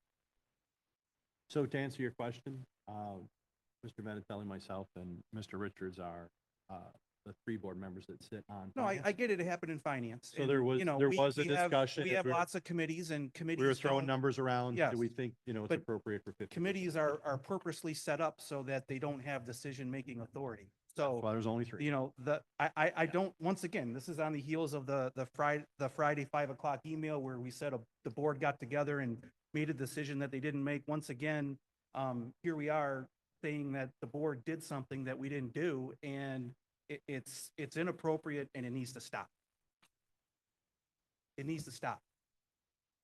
I don't think, you know, if it happens once, okay, but this is like, you know, I've only been here 3 months and this is the second big one. You've referenced more than that in the time you've been here. So I'm going to ask that this stop, that we stop speaking on behalf of the board for things that we didn't do. So I'll start with that. The city of New Baltimore, Patrick, you would know more than me. They do not broadcast their meetings, correct? You cannot watch their meetings either in real time or after the fact, right? My understanding as a resident is that you cannot watch them live unless you attend in person. And that if you desire to watch a meeting, it requires a FOIA request.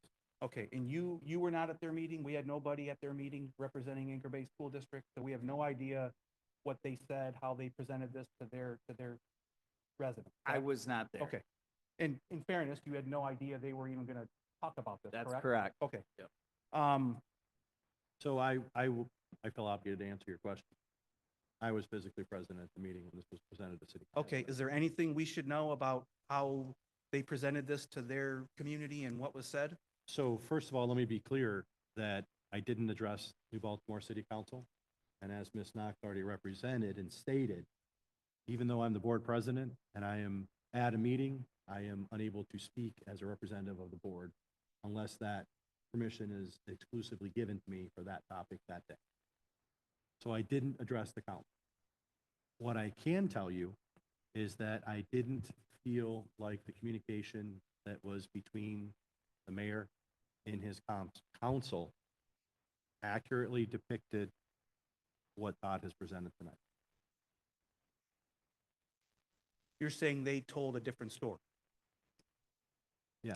Okay. That is my feeling, my personal feeling as a resident. Okay. Going back through these notices, they make several references to, in the spring, you received a notification as noted in the spring 2024 letter.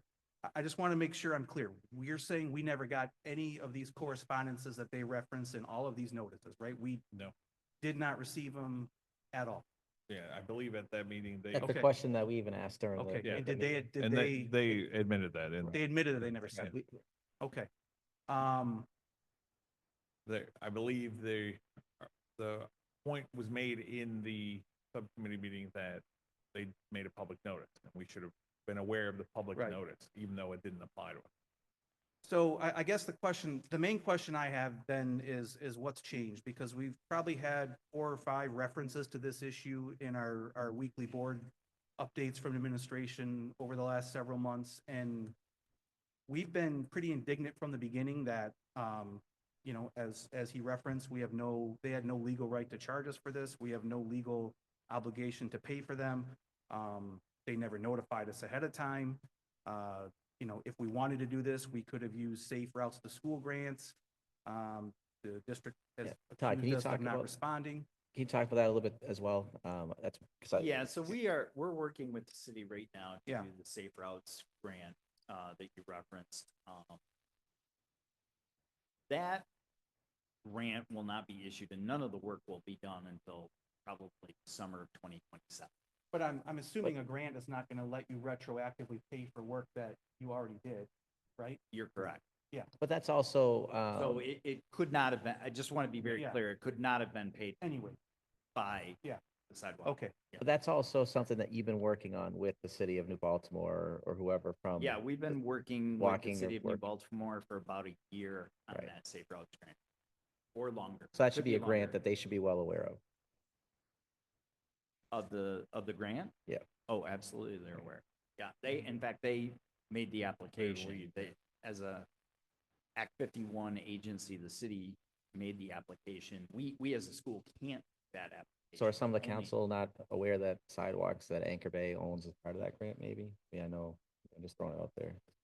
No, I mean, we talked about certain areas where we may even add, like So you in front walked of it as well? Lighthouse or in front of, along Washington on both sides, adding a sidewalk there. So there is some there's been some conversation. And were sidewalks falling apart? I know someone made an accusation that we had sidewalks that were crumbling, I believe. I can't remember the exact verbiage during the meeting, but we had crumbling sidewalks. Yeah, so that was why the city addressed those pads that they did. It was because they felt like those sidewalk pads were in disrepair. That grant is pretty large scale. Chesterfield's actually involved with it as well. And certainly if you want, again, Ms. Wiley's here that could address any concerns of what she may have seen before. Right, the but we're walks were talking about replaced. things that we would like to do beforehand, which is how normal people approach such a big thing, right? Okay, I just want to be clear, we're talking about things in the future, not things that we already took it upon ourselves to do the way that they did. So, Who's we? We is in the city of New Baltimore, right? correct, Okay, yes, sorry. Okay. So, look, I understand that we want to have a good relationship with one of our municipal partners. We have nothing to gain by having an adversarial one, but they certainly didn't see enough value in the relationship to give us the courtesy of notice ahead of time. They just kind of arrogantly sent us this $32,000 bill and assumed we'd pay for it. No one here from the city of New Baltimore to talk about how this happened and why things will be better in the future. You know, I certainly appreciate the fact that somebody over at City Hall probably has some explaining to do on the $32,000 bill, but I don't see how the onus is on us to make this right. If anything, we're the aggrieved party in the dispute. So I'm going to be a no vote, and I don't see why it's our obligation to pay for this at all. All right. Todd, I do have a question too. I think during the meeting, we also talked about a way to try and avoid this in the future. Can you talk about, are we as a district going to have,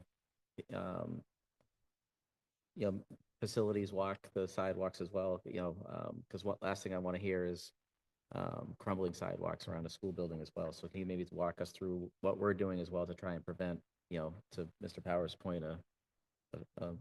Yeah, so we've had some preliminary conversations, we'd like to work out some sort of process or procedure that would document that, in the future, we won't have this kind of communication.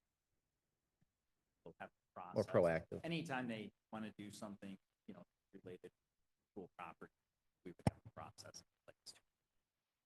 And I want to jump in real quick. With the grant, the sidewalks grant, there was a walk that was commenced at every building last fall, if I recall correctly. You're correct. And these exact sidewalks were walked by the city engineer from New Baltimore Fire Chief, and a lieutenant from the New Baltimore Police Department, as well as members of administration, board, and I believe a parent and a principal were kind of the rest of that group. So I don't have the notes from that meeting. Your contact at the state might.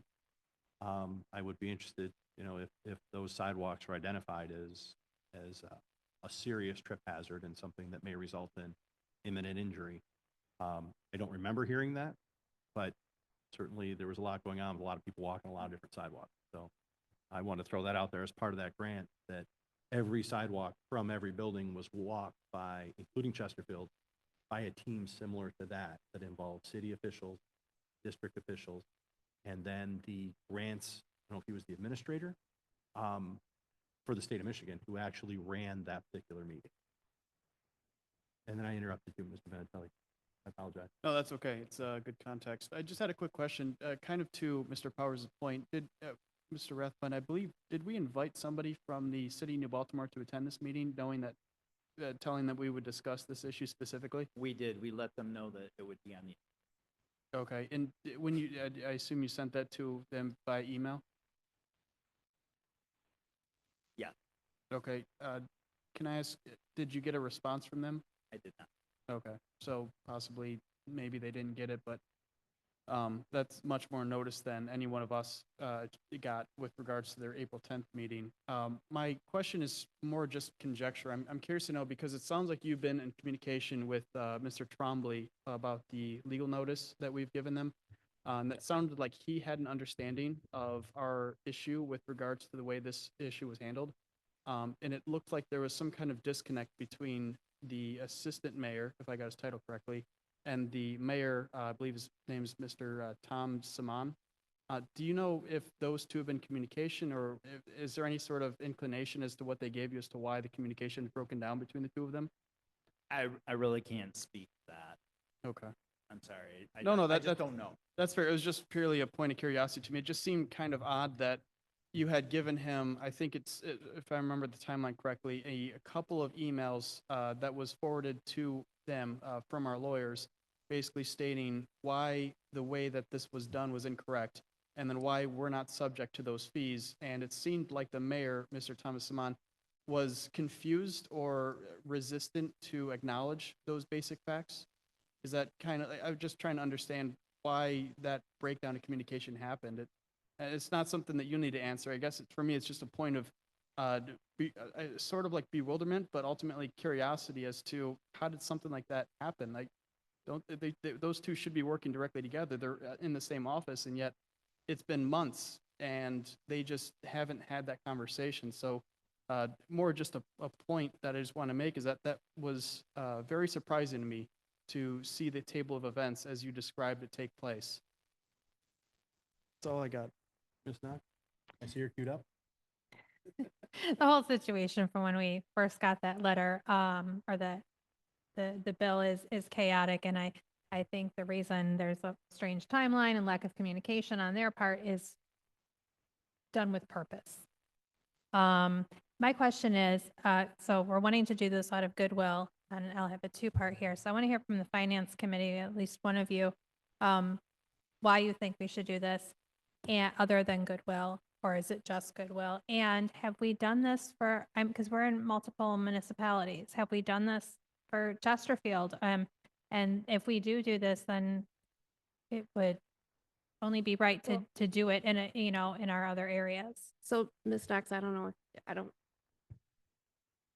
I'll circle back so that you can maybe have one of the finance answer, but kind of piggybacking on what you just said, my thought upon reading this was, recently we had the issue with Chesterfield billing us for the elections. And that was my thought. And I actually got here and asked, which required a few of us to ask around, but I said, we got, I want to say, I don't even remember, to be honest, $80,000? No, it's like 55. Okay, the $55,000 bill for the election in Chesterfield, that caught us quite off guard. But in that situation, they are allowed to bill us reasonably. The reasonably was under question, right? In this situation, we have case law showing and, judgment showing that we don't owe. And so I kind of wanted to point that out to you in the sense of, have we done this before? Now, in the Chesterfield situation, we did end up paying them less than what they requested, 30-ish. 30,000. 30,000. However, like I said, in that situation, we did owe them something. It was the amount that was in question, right? So I just wanted to add that to your example of, have we engaged with this with anyone else, but as something. But I have more comments, but I'll let you circle back to your So it finance. sounded like you wanted to get some input from finance committee. Dennis, I'm going to put you on the spot. Are you the chair of that committee? Why, thank you, Mr. Green. My pleasure. We did talk about it at length. It was an interesting meeting when the city showed up. But at the same time, we felt as though that if our sidewalks were in need of some type of repair, we had Corey pull some numbers. I believe, and Todd, I believe it was under the estimates that we kind of were figuring what it would have cost us. And to play nice in the sandbox, we figured we would, give them an offer. Granted, I don't think we were anticipating some of the comments that they were having at their council meeting. But we figured we'd try to be a nice neighbor, at least put out an offer. That's kind of how we came up with it. And if I can expand on that just a little bit, in addition to New Baltimore, we did look and see if there was any assessment, sidewalk assessment, anything like that for Chesterfield. I didn't find anything going back to Baltimore. And Chesterfield ran a sidewalk program. Still ongoing, I think. It's active, right? It's a few years long and going in phases, yeah. Kind of just continuing because they're significantly Yeah, bigger. and just to add to that with Chesterfield, I don't know if you recall, this is by Great Oaks, so it would be the east sidewalk that goes in front of the subdivision. I guess back when Great Oaks was built, there was not a subdivision there, and so connected. They approved the district to put in a sidewalk, and it's asphalt, it's not cement. And they did come to us and said, well, you guys put this in, and this is not up to like current code. And we're like, well, at that point we were obligated to, and you approved it, but it's not our property anymore. So that's on them. And they were like, nope, we understand, that's fine. And then, but that is actually I believe that is now in the safe routes thing. And when we negotiate, typically the general thing is we go, if it's financial like this, we go to the finance committee. They give us kind of parameters, and that's how we kind of make our offer off of that. Same thing when we negotiate with the union and so on, because we're negotiating on behalf of the board. And then generally, like when we did the partnership for the aquatic center, for them to lease the aquatic center, we go with them, they come back with some things, we kind of settle everything, and then it's kind of all there. And so it's kind of wrapped up in the bow at that point of where we're at well before. And then they'll tell us, we're taking it to our board. It's always who's going first. Are you guys going to go first? Or are we going to go first? And then we'll decide we're going to take it on this date. It's like with Chesterfield when we sold Sugar Bush. We'll take it on this day, then they'll follow up on this date, and that's all planned. That we had no knowledge. They did not respond to us on Todd's initial conversation. All right, I- think back to Ms. Burkmeyer. So my question it sounds like maybe in the finance committee meeting is when this originated to offer New Baltimore some sort of deal. Who originated that idea? Does anyone recall? So there was, and I'll speak now for you, there were, certainly the city was in at the beginning of the meeting, and then they were excused, and then the committee members, as well as Superintendent Jankowski and Mr. Rathbun. Was there, I don't think there was anybody else in there, or was Robin still in there at that point? Robin was not. So it was just the 5 of us in the room. So, and I can honestly tell you, Dom, you could speak up too. There was a lot of conversation about how to handle this. Should we pay any portion? Yep. I don't specifically remember. Yep.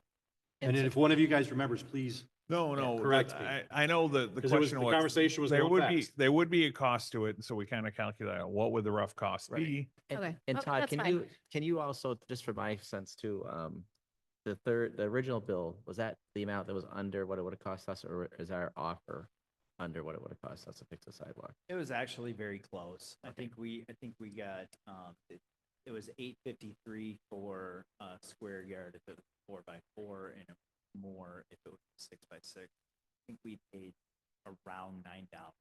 So it was very comparable to what we paid in the past. I think that's how we kind of. Lisa, you still had the floor?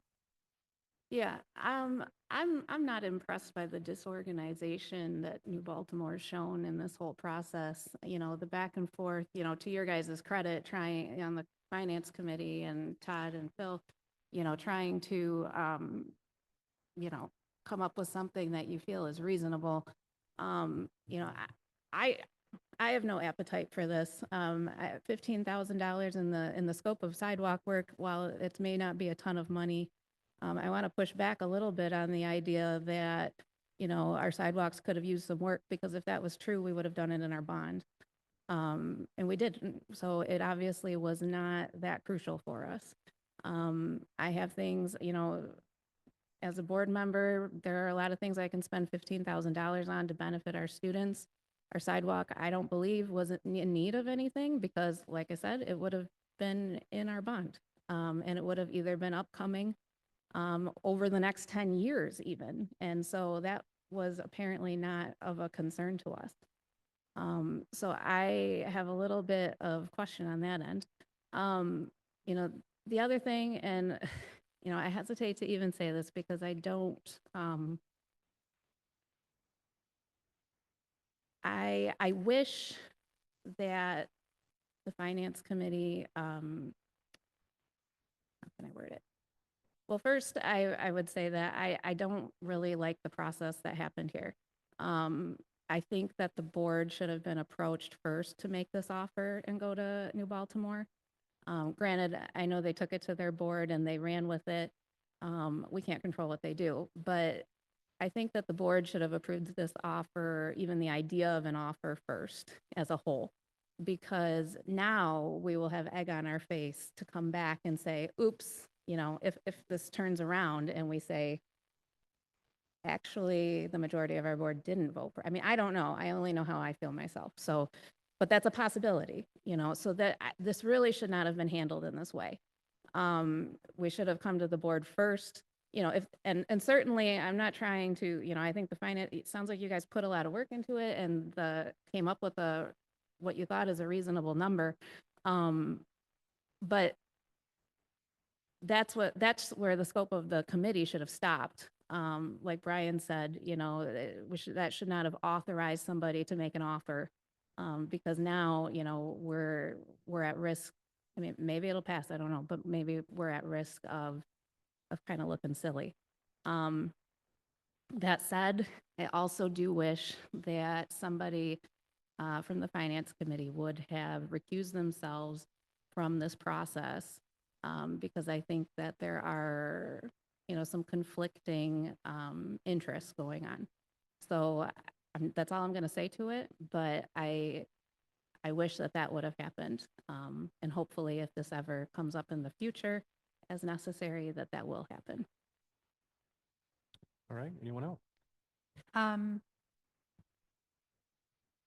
Yes, but I just forgot. We'll come back to you. Mr. We're- Sunnyberger.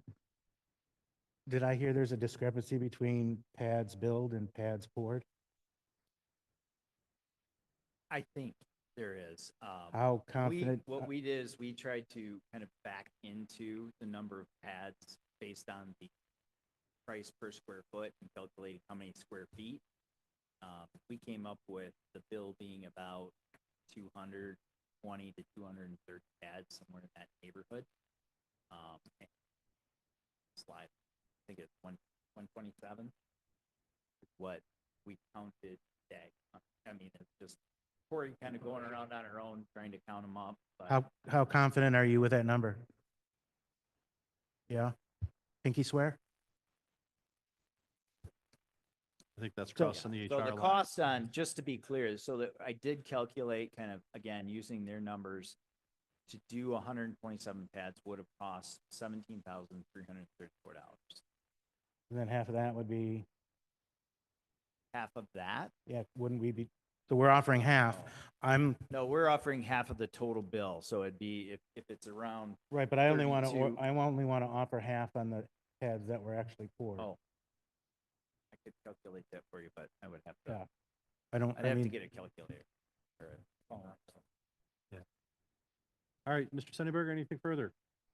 Ms. Knox, have you, I'm back. all right. Yeah, so we talked about the chaos and I see what Lisa's saying, that we would never have put it in our bond because it's not our responsibility. And then we somehow, by not having it come to us after finance, and then they were able to control the narrative and we need to make sure that doesn't happen again.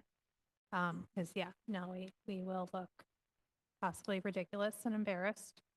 'Cause it looks like we don't know what we're doing, but we allowed someone else, which right from the start, there was chaos. Not on our part, but it was, I believe, intentional. Anybody, anything else? Yeah, I just want to add, based on some comment, like I get it that we threw the offer out there and it may look bad that we don't approve it, but I'd rather do the right thing and not pay money that I don't think that we should be paying, as opposed to being a victim of a process we don't like. So I'm firmly a no still. One last quick question.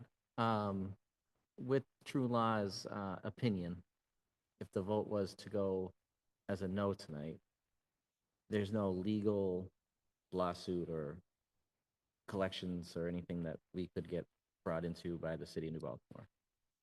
I don't believe so. No, again, generally, with any negotiation, they would have, before taking it to their board, they would have come back and said, hey, here's where we're at with that. This is kind of the agreement, and it would have gone from there. And then they would have said, we're taking it to our board. We'll take it to the board fully and then go at that point. Because then we'd have like everything else. It's like the lease for all that. We Yeah. present it to everybody. There you go. Here's kind of where we're at. Then we kind of know before it goes to the official thing. And that didn't happen, which we have worked with them, and that's how it worked previously. So I don't know why they didn't do that this time.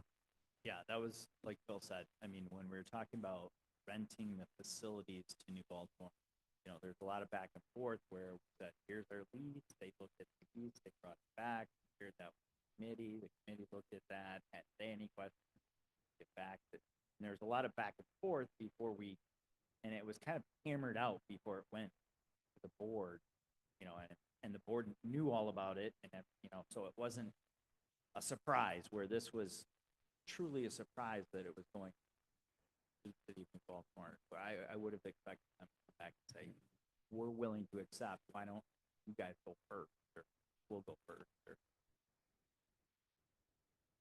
Right, but I guess I would assume if I were on the receiving end and I received an offer that, the school district's willing to pay us this, unless I went and investigated and watched the board meeting to see if they took it before the board, I would have assumed that that had been done. I mean, and that didn't. So I think us sending that offer gave the illusion that maybe, or the illusion that, like you said, the board looked at it already, said, yes, let's send an offer, as we have done in the past. And then it goes over, they may approve, and then it does come back to this board for final approval. But at that point, like I said, everybody's already in the know, and it's really more a formality because everybody knows what's going on. And that was not really the process. And part of that piece was on our end. And that needs, in my opinion, it shouldn't have happened that way. I will add, because I was at the city council meeting, that City of New Baltimore administration was advised by one of their council members during their discussion that the council person reported to the administration that this had not come in front of the full board yet, stating that he watches the board meetings and watches the agendas and he had not seen it on our agenda. Okay. Any further questions, comments? Anything else from Todd, Bill? Just one last question, more clerical. To vote yes in the affirmative is to vote yes to pay City of New Baltimore the 15,000 some odd stipend. So the motion and support is for a recommendation that the Board of Education approve the sidewalk assessment proposal offer to pay 50% of the amount billed to the district in the amount of $15,736.15. And that motion was made by Mr. Powers and supported by Mr. Richard. Thank you. So if there's nothing else, I feel like we've talked it. Mr. Richards, if you would call the roll. Mr. Powers, No. Richards, no. Mr. Sunnyberger, No. Ms. Berkmeyer, No. Mr. Vinatieri, Yes. Ms. Knox, No. Mr. Green. I will abstain. Fair enough. So the motion does not have the number of votes to carry. Moving on to the agenda, I'll ask real quick. I know we still probably have a little bit of time left. We've been here for about 2 hours. Does anybody need a quick break? Take 10 minutes, please, and we will reconvene. I will not say no to that. I think 10-minute break would be Perfect. We are taking, so excited. All right, I like it. 10 minutes, please, and then we'll reconvene.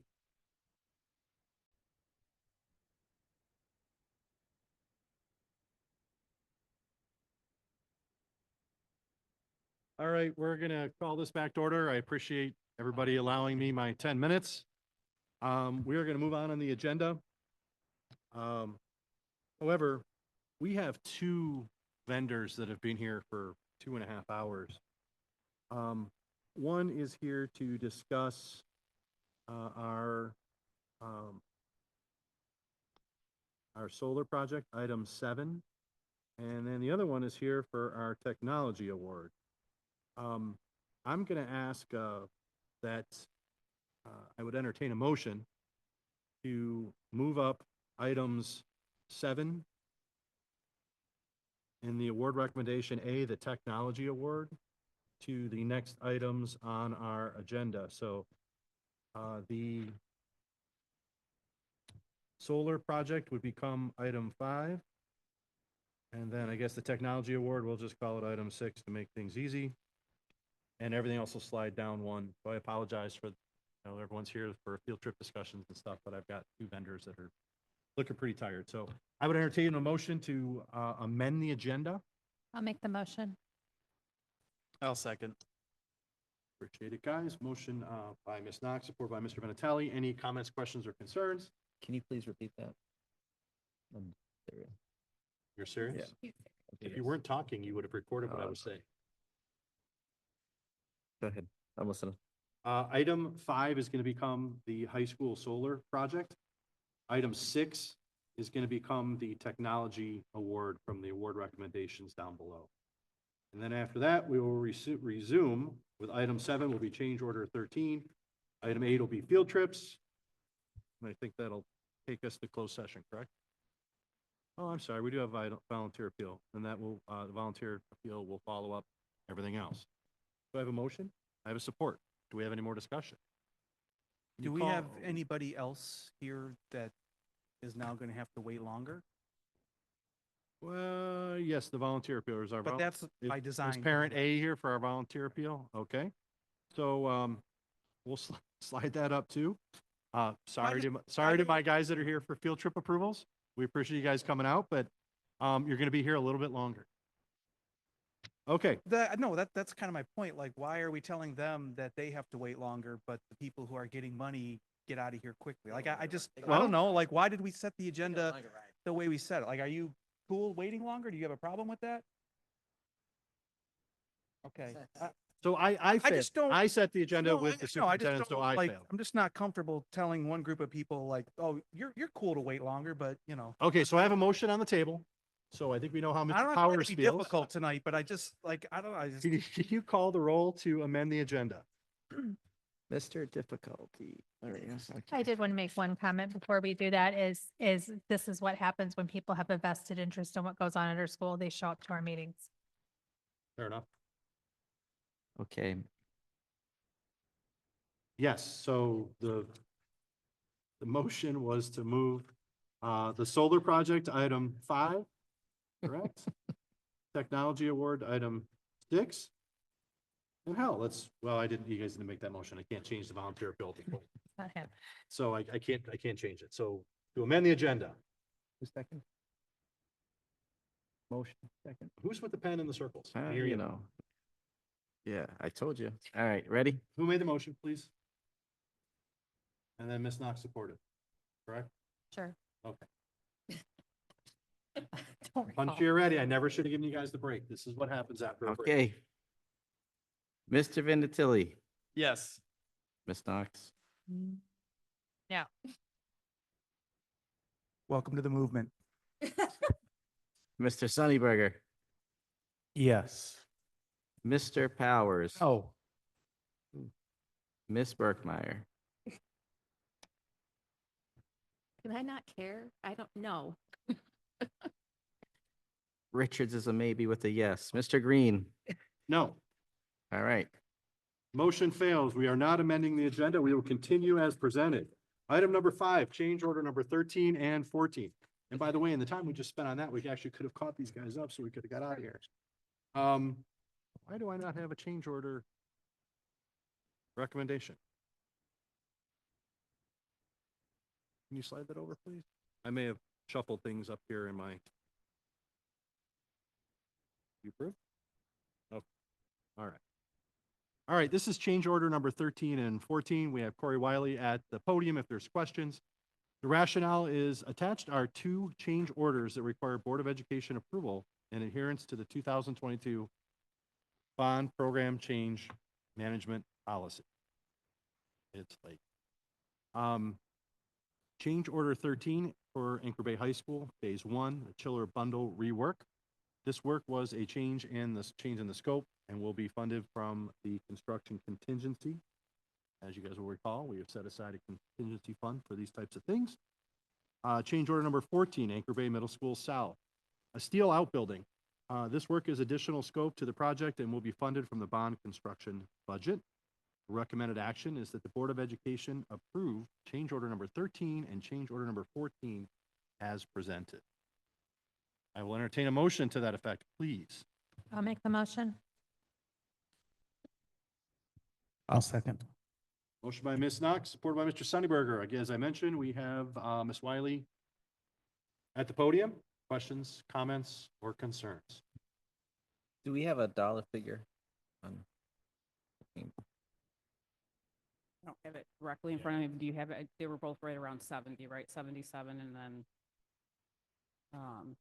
then the total was right around 150, I think. For both orders? For both, yeah. Correct. How much was it? What you think?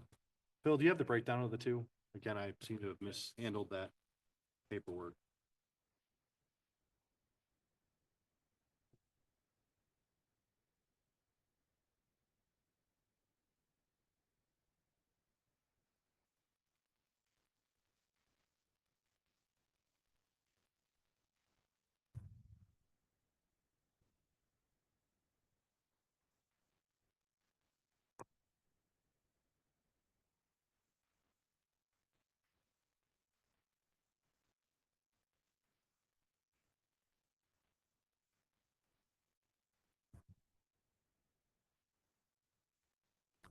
Let me read those back to you so I have them on the record.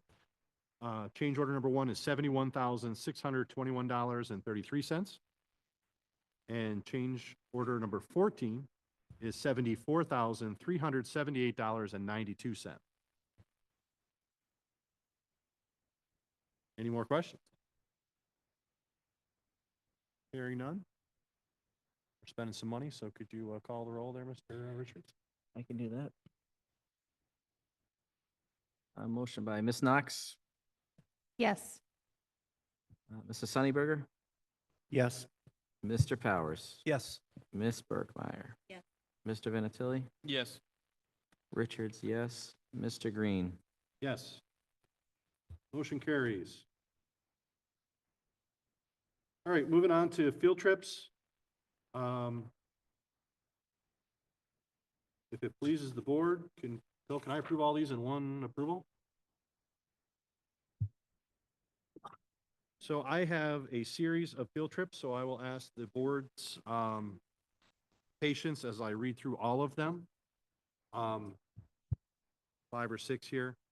The first is DECA. DECA International Level of Competition for members who advance from states will be traveling to Orlando, Florida, April 24th, 2025 through April 30th, 2025. 7 students and 2 chaperones will be attending.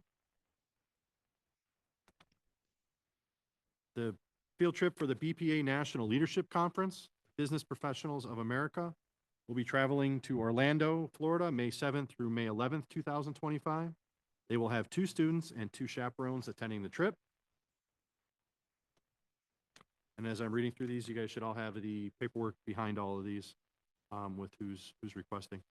Anchor Bay High School volleyball camp will travel to Ferris State University July 16th through 18th, 2025 for instruction and training camp. Anchor Bay JV Cheer will travel to Kalahari, Ohio, July 25th through 27th, 2025 for cheer camp. They will have 27 students and 2 chaperones attending.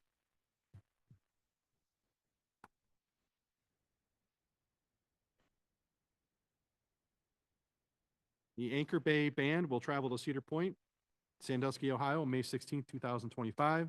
They will have 100 students and 20 chaperones. The Anchor Bay Band will travel to Orlando, Florida, March 13th through 17th, 2026. They will have 100 students and 30 chaperones. This trip is aligned with performance aspect of music curriculum. And there it is, out of order, change order 13 and 14. All right, so do I have a motion to approve the field trips as presented? I'll make the motion. Motion by Ms. Berkmeyer, I'll second. supported by Ms. Knox. Let's talk about ratios. Yes. Thank you, Mr. Green. Can you please read those off? I think I missed the Ferris State cheerleading. Yeah, so ratio. DECA is 7-2. BPA is 2-2. The volleyball team camp is 14 students, 2 chaperones. The JV cheer camp is 27 students and 2 chaperones. The band trip to Cedar Point is 100 students and 20 chaperones. The band trip to Florida is 100 students and 30 chaperones. What's your pleasure? Mr. So, thank you. So the only one that would be of any issue is, well, I think if I got this wrong, JV cheer camp, 27 students, 2 chaperones. That's the only one that has above Mhm. like a 1-to-8 ratio, just trying to draw an arbitrary line. I think 1-to-7 is probably fine.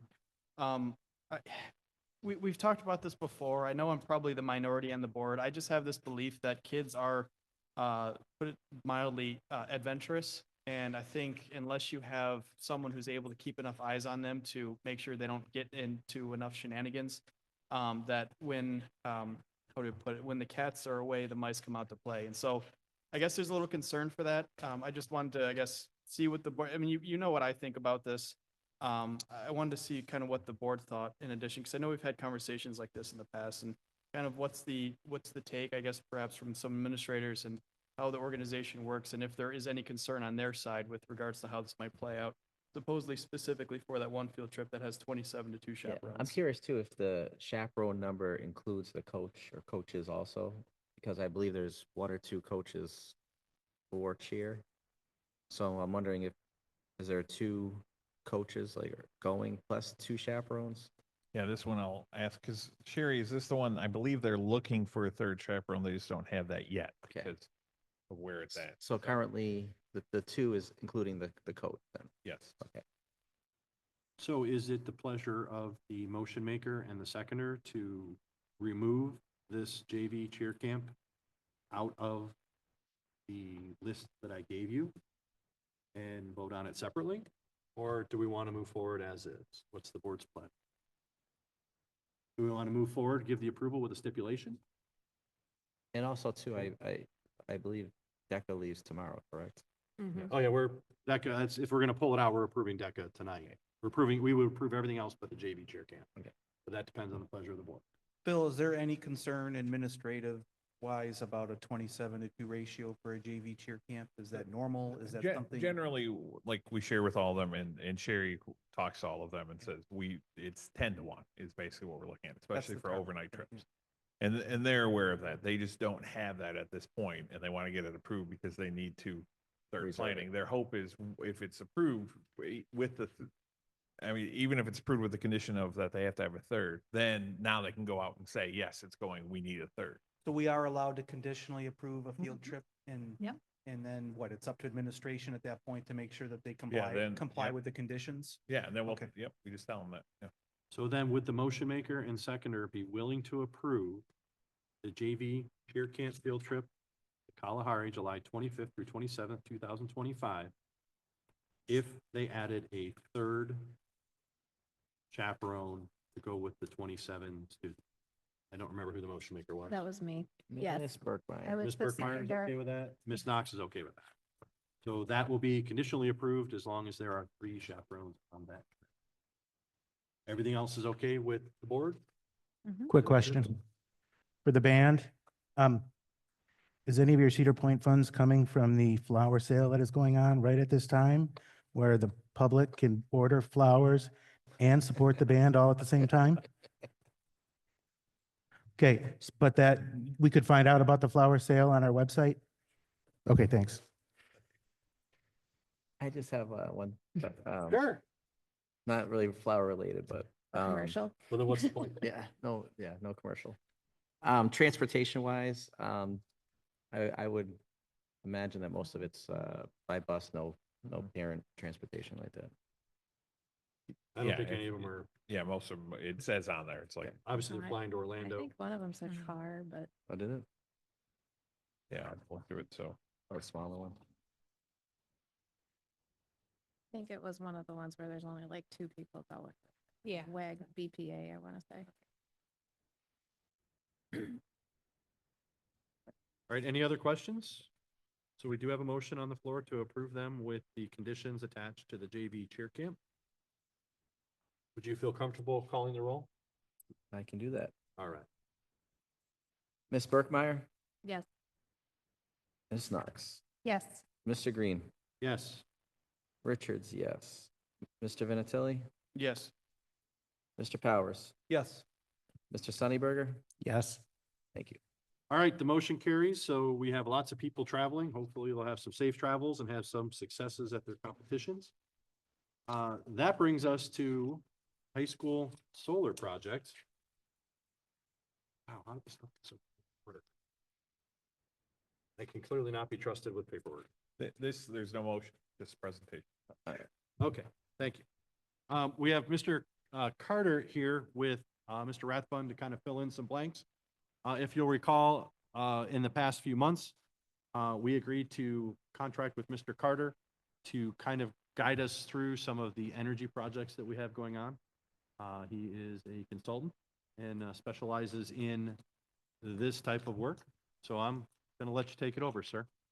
Thank you. I'll try to keep it short for you to respect your time tonight. I'm not as tired as I look. So feel free to feel free to ask questions. I don't want to go too fast, but I don't want to drag it out either. So that being said, we have interviewed 3 companies to do a preliminary look at whether a solar project would be feasible for the district or the high school. We believe it is. The far side. Just wanted to touch a few highlights. The goal tonight was just to bring it before you, let you know about what it would look like. We would then, if the board were to approve it, we'd go out and do the bidding to be able to come back and bring specifics to you. But we'd be looking at approximately a 950 kW system to integrate that with the roof you're already doing, the white membrane and heavier decking, via bifacial system, so that it's actually gathering power and sunlight from both the top and bottom of the array. The purpose is to capture the IRA rebates, which are out there that are actually for the roof and solar system because it's an integrated system. We would be looking for guaranteed production levels on that equipment. And the equipment generally nowadays has a 25 or greater year lifespan if you look for those guaranteed. And the roof you're putting in, you selected go to a 30-year roof, so that'll launch itself. Looking at solar project for it. We did the finances on it. Initial estimate on the cost of the system would be about $3.4 million. The financing, again, the actual financing and financing recommendations from your financial advisor, which we are not like financing, but I want to at least get this up here. We have had some discussions through Todd and Baker Tilly, but we're looking at probably an energy bond for the 15-year term. That's what we ran the cash flows for you on. Like the equipment, again, being 25 to 30 years guaranteed for the 25. And then for the savings, I broke it into 2 areas. The IRA rebate, we did a range on those because you can get from a 27 to a 40% rebate on those. And so that'd be roughly $866,000, $1.28 million. The rebates on the roof, again, that depends on how a financial advisor tax specialist would be engaged for that. But had some initial discussions with them, very conservatively from 48,000 up to a max end of 458,000 on those rebates. So you're looking at about little over 900,000, 1.7 million on rebates. And then the net project benefit includes those from above, those numbers from above. So on the bottom end of the 25 years of the solar, the net benefit would be $570,000 positive to $1.39 million. And if you look at carrying those out, the project's already paid for itself. You're saving about another $1.3 million in that extra 5 years. It goes up pretty dramatically. So you're looking at 1.8 or $1.9 million up to $2.7 million. So I realize these are small, but I hope you have something printed in front of you. You can see it. Okay, good. The blue area is the cost of the project. We did throw in a $50,000 placeholder there to replace the inverters at the end of year 15. Those are not guaranteed for 25 years. Want to make sure we had that included. We have your existing solar rate voted on, which holds you at a flat level for 15 years. So that's included in there. It does grow by 3% a year after that. You still have, those are the supply charges, you still have utility charges for delivering that existing power to you. You have demand charges built into that. And so those are grown throughout the 25-year period at percent inflation as well. Then we ran two cash flows, one with lower end of the rebate, one with the higher. I did want to point out the shading to the right. You've got two columns. The last two right columns are your individual years cash flow, net cash flow, and then cumulative at the very right column. So the purpose of shading those a little differently is to highlight that the rebates coming in, on the low end, cover you for about 5 years as far as that negative cash flow. It starts to eat away at that fund. And then through the end of year 15, you would have a negative individual year cash flow that's negative. And then at that point, you notice that instead of a negative annual cash flow, you have a very significant positive cash flow of 180,000 going up to about 230,000, and that's still growing at 3%. So it's pretty dramatic.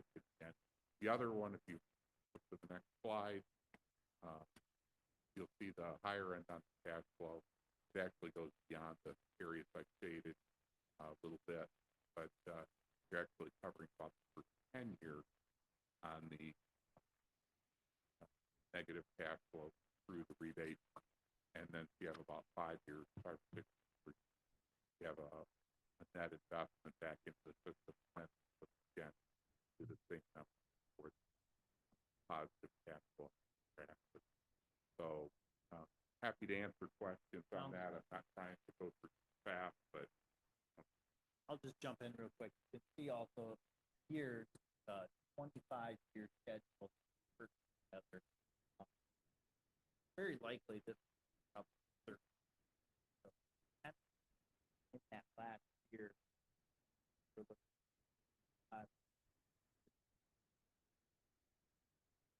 save, which actually a little bit more than years. So probably looks really close to 150.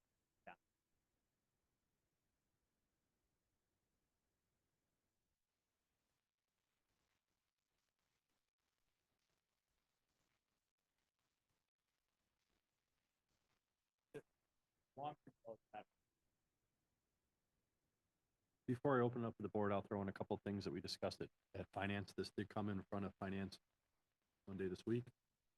The roof that we're putting on the high school has a 30-year warranty. So the expectation is that our roof will live as long as the solar panels will. We also discussed the visual appeal of the solar panels on the roof, and we believe that largely because of the height of the outside wall on the roof, that the panels will be mostly hidden from view, that you won't be able. Was there anything else that we talked about before I open it up? No. Okay. We did talk about the amount of roof space. they would Right, say. was it 50%, roughly 50% of the roof would be covered with the panels? Yeah, you would be able to see it from the street. And I would just like to iterate one thing that Mr. Carter and Mr. Rathbun had mentioned, that this project over the course of its entire longevity will pay for itself, in addition to actually make the district more money on top of that. So not only is it a new roof with solar panels and all the things that would come along with that, but it also will, in the end up actually generating money for the district long. So I think that's a big positive for me. All right, so I'll open it up to the board. Bureau? In the event the roof doesn't last as long as we hope it will, are the panels, can they be removed and put back on if we have to replace the roof sooner than we expected, or once you remove the panels to replace the roof is the project shot? However, it probably costs more to remove them than we could do another. Had that come up on another district where vendors said, "Oh, they're modular; they can be removed."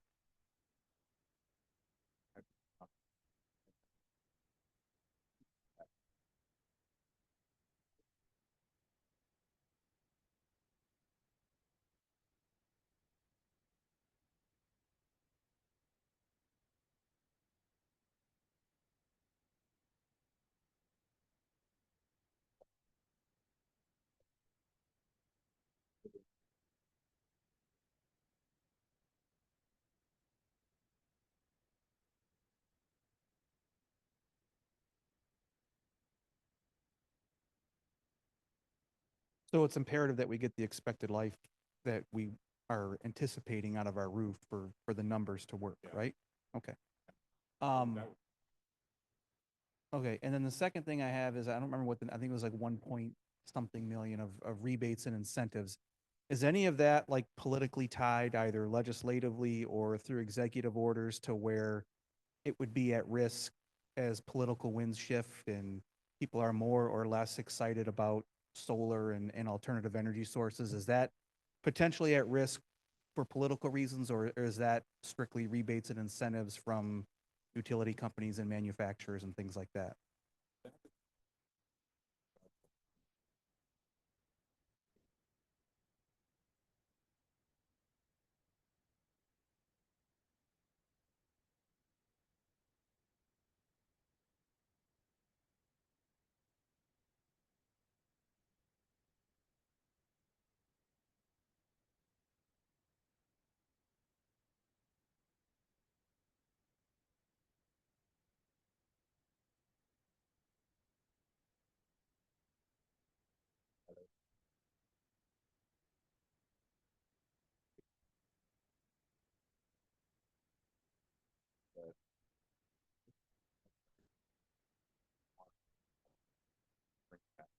A better view.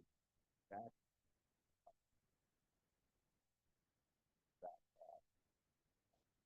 there's a rebate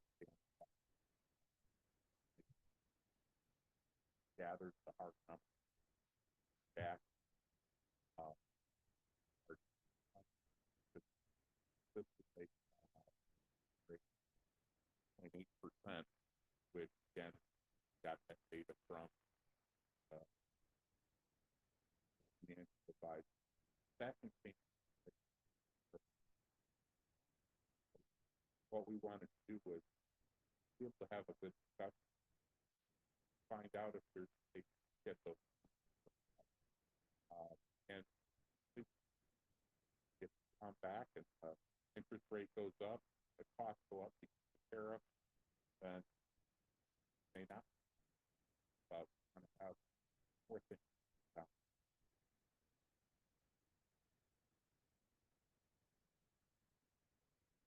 It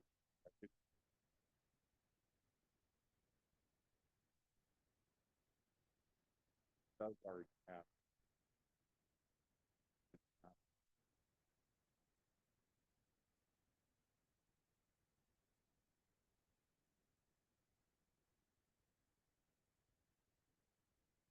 They already have materials, you said? Okay, so it's not gonna be a thing where they put the solar panels on and then send us a bill that we weren't expecting. Right? Just go. No, but Brian, if I can jump in for just a Yeah. minute. I do have a little bit of political, whether that wins the administration might change that. So Kurt's exactly, that's something that we're gonna have to iron out and make sure of before we come back to you. I have checked with colleagues. There are school districts right now that are receiving rebates. So it is happening currently, but things can change quite quick. The only other question I have, an energy bond was referenced. Is that something that we would need to go and have approved at through the ballot, or is that not It's not, it's a non-voted bond. Okay, okay. Yep. I had a question, and if you don't know at this point, I would like to see it in the future, are there annual maintenance costs for the solar panels? I don't know anything about solar, so, but if there are annual maintenance costs and what those are, so we can factor that into our potential profit and everything. They're not built into this, but we're building those in. Had discussions about how that goes, because our approach that even though the make minimal, what we like is involve electrified that have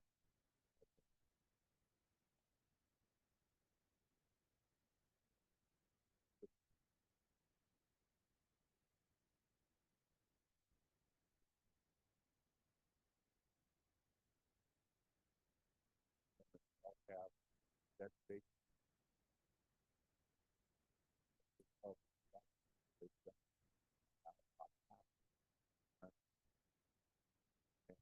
That all has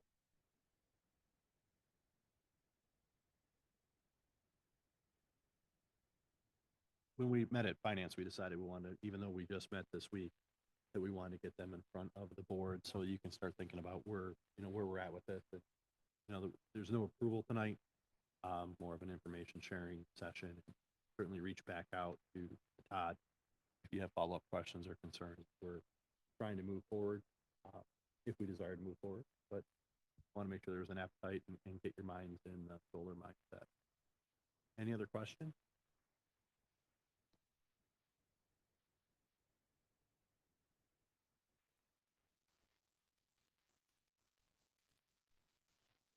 Yeah, so I just, I'll Oh, allow the so board it does come with sunglasses. That's some- where we're going? Sure. But yeah, really what we're looking for is some direction from the board. If this was something that the board had no interest in, it would be nice to hear that tonight.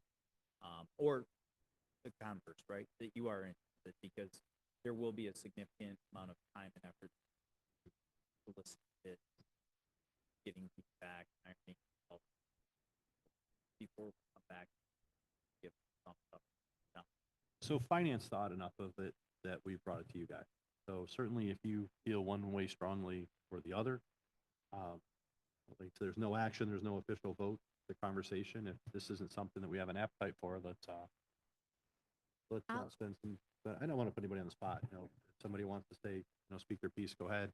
I will. Again, the three of us thought it was worthy to, to bring it to you. So I will, I'll be honest, I'm not particularly fond of solar, but I do recognize the value that you're bringing.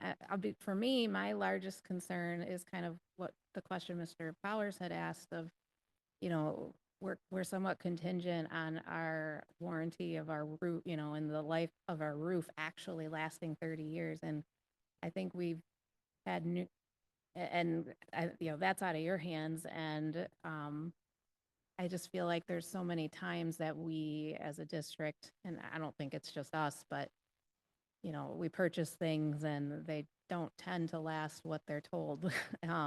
So that's my biggest concern, is that, will it last, will our new roof last long enough to make this okay? That's truly my biggest worry at this point.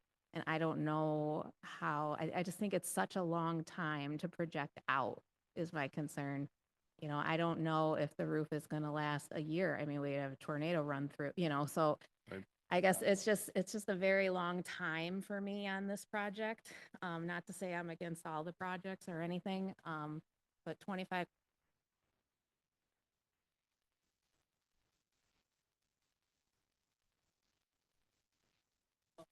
what are you saying?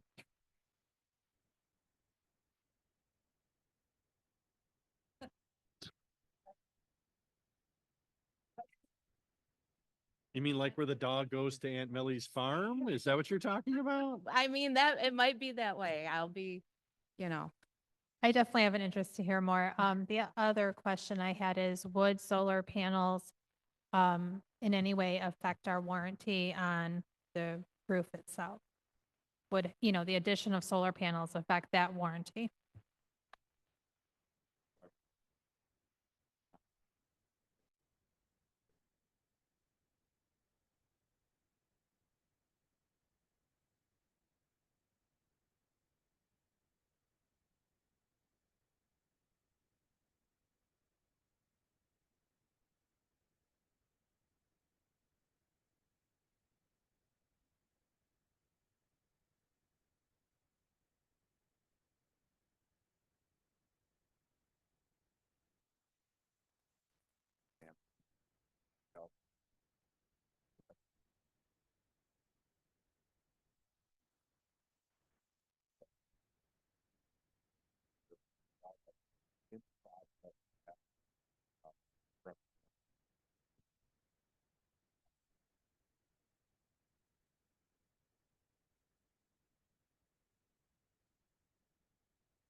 So do we want more information? Is that kind of where we're at? Or do we want to fill this now? Like I said, there's no official vote, but, you know, it sounds like there's some for, some against, so I don't want to waste it. Well, I'm not against it.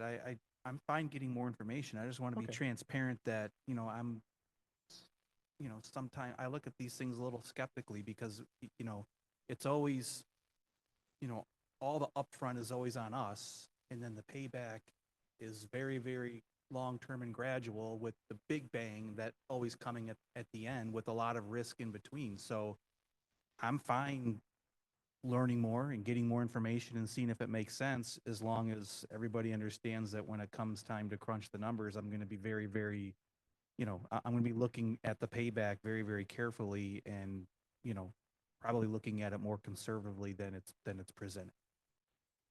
Fair enough. I'm interested, but I would want to pay off, like Lisa said, if our roof doesn't last 30 years, I mean, are we going to be good at like 15? Because then it's worth it. But if it's the full 30 before we see something, then no. So it sounds like, you know, continue to move forward and regular check-ins with finance is probably a good stop. And then obviously, you know, back to the full board. Thanks, guys. All right, moving on to our next item is a volunteer appeal. As part of our recent policy update, we instituted an appeal process for those parents who wish to volunteer or accompany students on field trips. Current practice is to hold parents to the same restrictions the state places on district employees. The appeal process will allow each parent to speak about their appeal for 5 minutes, and then the board will vote on the appeal. Tonight, we have one appeal, and that is Parent A. So if Parent A, if you want to step up to the podium, and we can hear from you. And Tim, just a reminder, we don't want to cut to the camera over there. Thank you for having me, guys. So basically, the thing I'm being blocked on for going on a field trip with my middle child. I have 3 children that go to Anchor Bay schools, one at South, one at Aldred, and actually one, my youngest, just did kindergarten.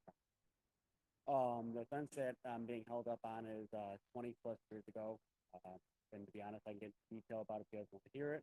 So long story short, the foolish boy I was in is not indicative of the man I am today. My job alone, I'm about to celebrate 22 years at the same company. We go to church, you know, I volunteer at church with my children. And we really like Anchor Bay, and you guys do a great job. And I just like to feel some field trips for kids. All right. Thank you. Appreciate you coming out tonight. Thank you. Appreciate your patience. Yeah, I got to get up in 5 hours for work, so. So at this time, I would entertain a motion from the board if they're so inclined. I'll make a motion What is your motion, ma'am? to approve this appeal So the for motion is parent A. to approve the appeal for a Parent A. Do I have a second? I'll support. All right, I have a motion by Ms. Knox, supported by Ms. Burkmeyer. Any further discussion, question, or comments? Hearing none, Mr. Richards, would you call the roll on this motion? So just to confirm, a vote yes is to allow the parent to attend. Correct. The motion is to approve the appeal. Okay. So a yes would be an approval. Ms. Knox, Yes. Ms. Burkmeyer, Yes. Mr. Sunnyberger, Yes. Mr. Powers, No. Mr. Vinatieri, No. Richards is yes. Mr. Green, No. Motion carries. I believe you're checking the box. I believe it's a 4-3 vote. Congratulations, sir. Your appeal has been approved. All right, moving on to the award recommendation for technology. The rationale here is to approve contracts with People Driven Technologies of Byron Center, Michigan, in the amount of $203,737 for low voltage cabling, and Moss of Grand Rapids, Michigan, in the amount of $1,530,946.90, which is the base bid minus $40,788.54 for items not required nor requested, for UPS units, phone system, and a clock PA system to be paid for using funds from the 2022 bond proceeds. Administration's recommended action is that the Board of Education approve contracts with People Driven Technologies of Byron Center, Michigan in the amount of $203,737 for low voltage cabling, and Moss of Grand Rapids, Michigan in the amount of $1,530,946.90, which is the base bid minus $40,788.54 for items not required nor requested. For UPS units, phone system, and clock PA system to be paid for using the 2002 bond proceed. Having said all that, do I have a motion? I'll make the motion. I'll second that. Motion by Ms. Knox, supported by Mr. Vendatelli. Comments, questions, concerns? I believe we have a rep here, who again has been very patient, and I appreciate that. If there are some questions. You said, when you read it, you said the 2002 bond, you mean 2022? Yes, I meant to say Okay. 2022 bond, and I'm Right. just aging myself. There'll be no comment from you, Tom. You know, it's late in the night, that sundowner thing going on. I'm sorry, go ahead.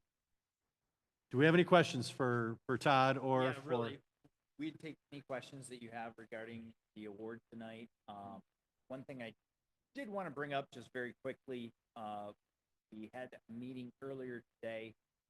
It was brought to our attention, days ago that, one of the awards, or I should say one of the vendors that I utilize out of the award is currently in, Chapter 11 bankruptcy. Share a little bit of information about that. They, we did some due diligence on that, of course, before bringing it to the board. Chapter 11 is a reorganization of debt. It is not a liquidation. If it's a Chapter 7 or Chapter 13, it would not have made its way to the board. It's a Chapter 11 situation where they're reorganizing debt. And the long and short of it is, Mitel, the phones we're looking at, was a publicly traded organization.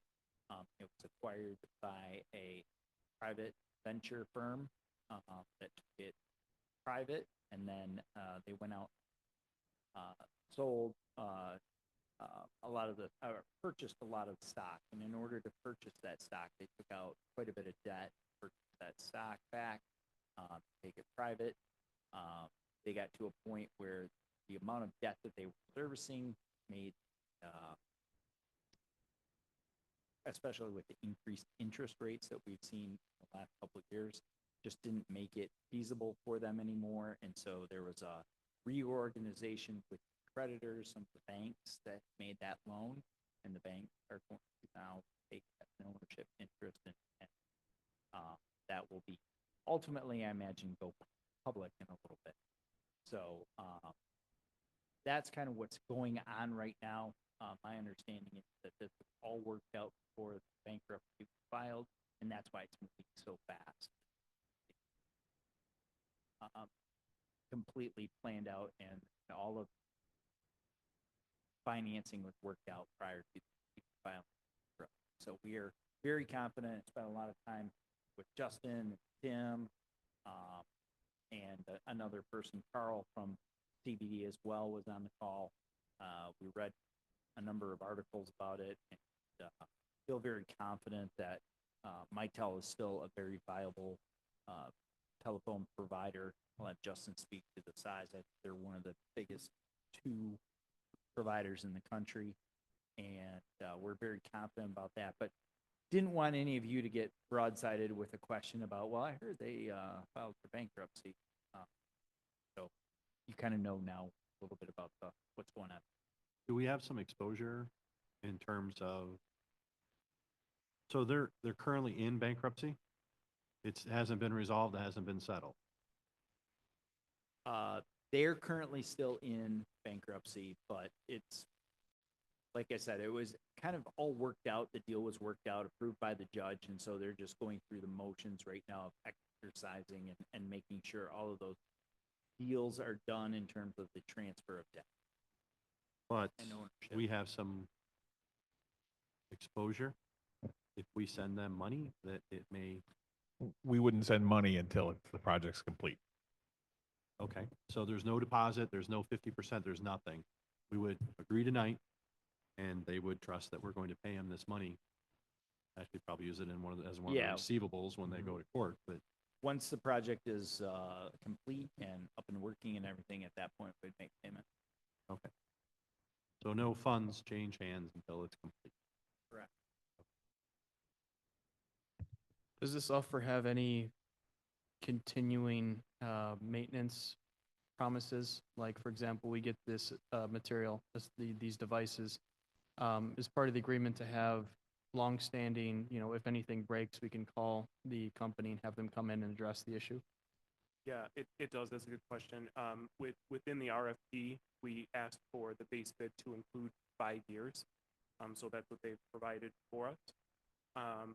Beyond that, there are some maintenance fees and licensing fees that kind of the system running, if you will, that are right around $50,000 per 5 years, give or take. We could give you the exact breakdown on what that is, but for those of you who don't know, my name's Justin. I work for Communications by Design. We are your technology consultants on the bond project. So I don't represent Moss. I don't represent Blue Driven. I represent you, the owner. We represent you guys. So one of the exercises that we did as part of this process was to create a 10-year cost of ownership breakdown for the leadership team to review.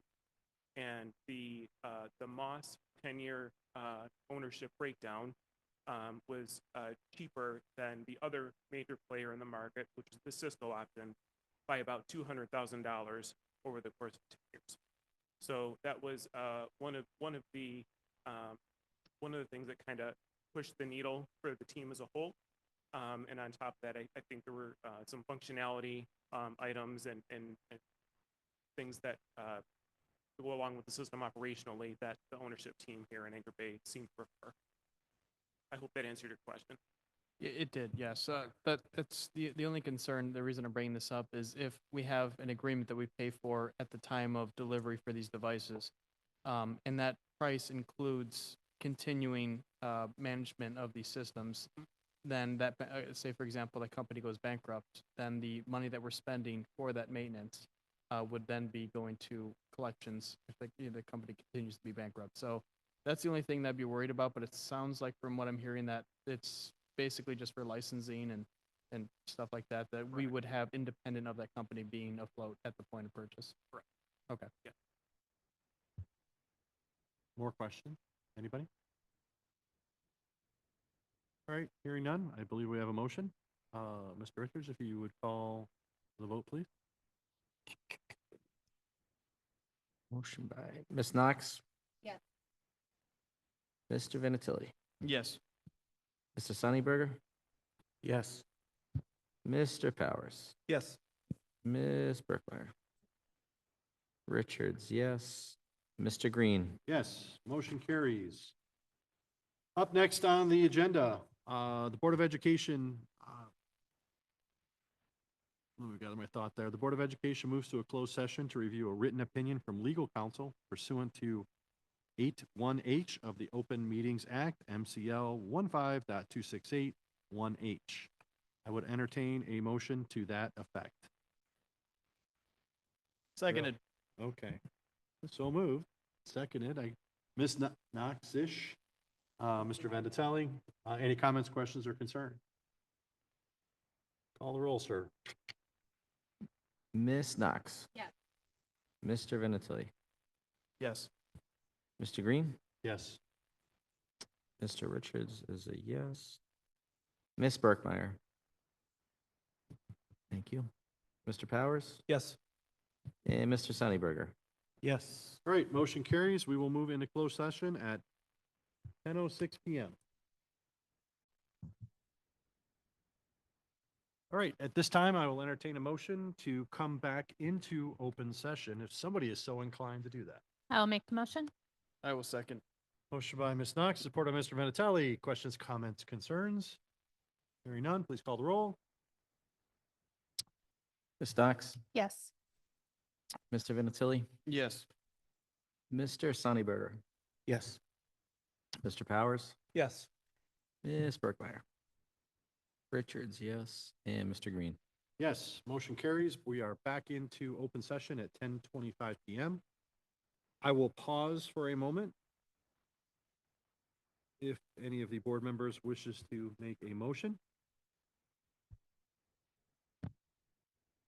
I understand that, but just want to make sure.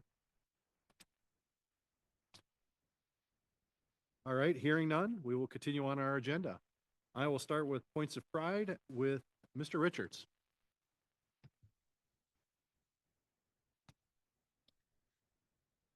Congratulations to Middle School North Students of the Month, 6th grade Chance Pawlinski, Connor Short, 7th grade Addison Reese, Addison Earl, 8th grade Jordan Meyer Turson, and Ben Shorning.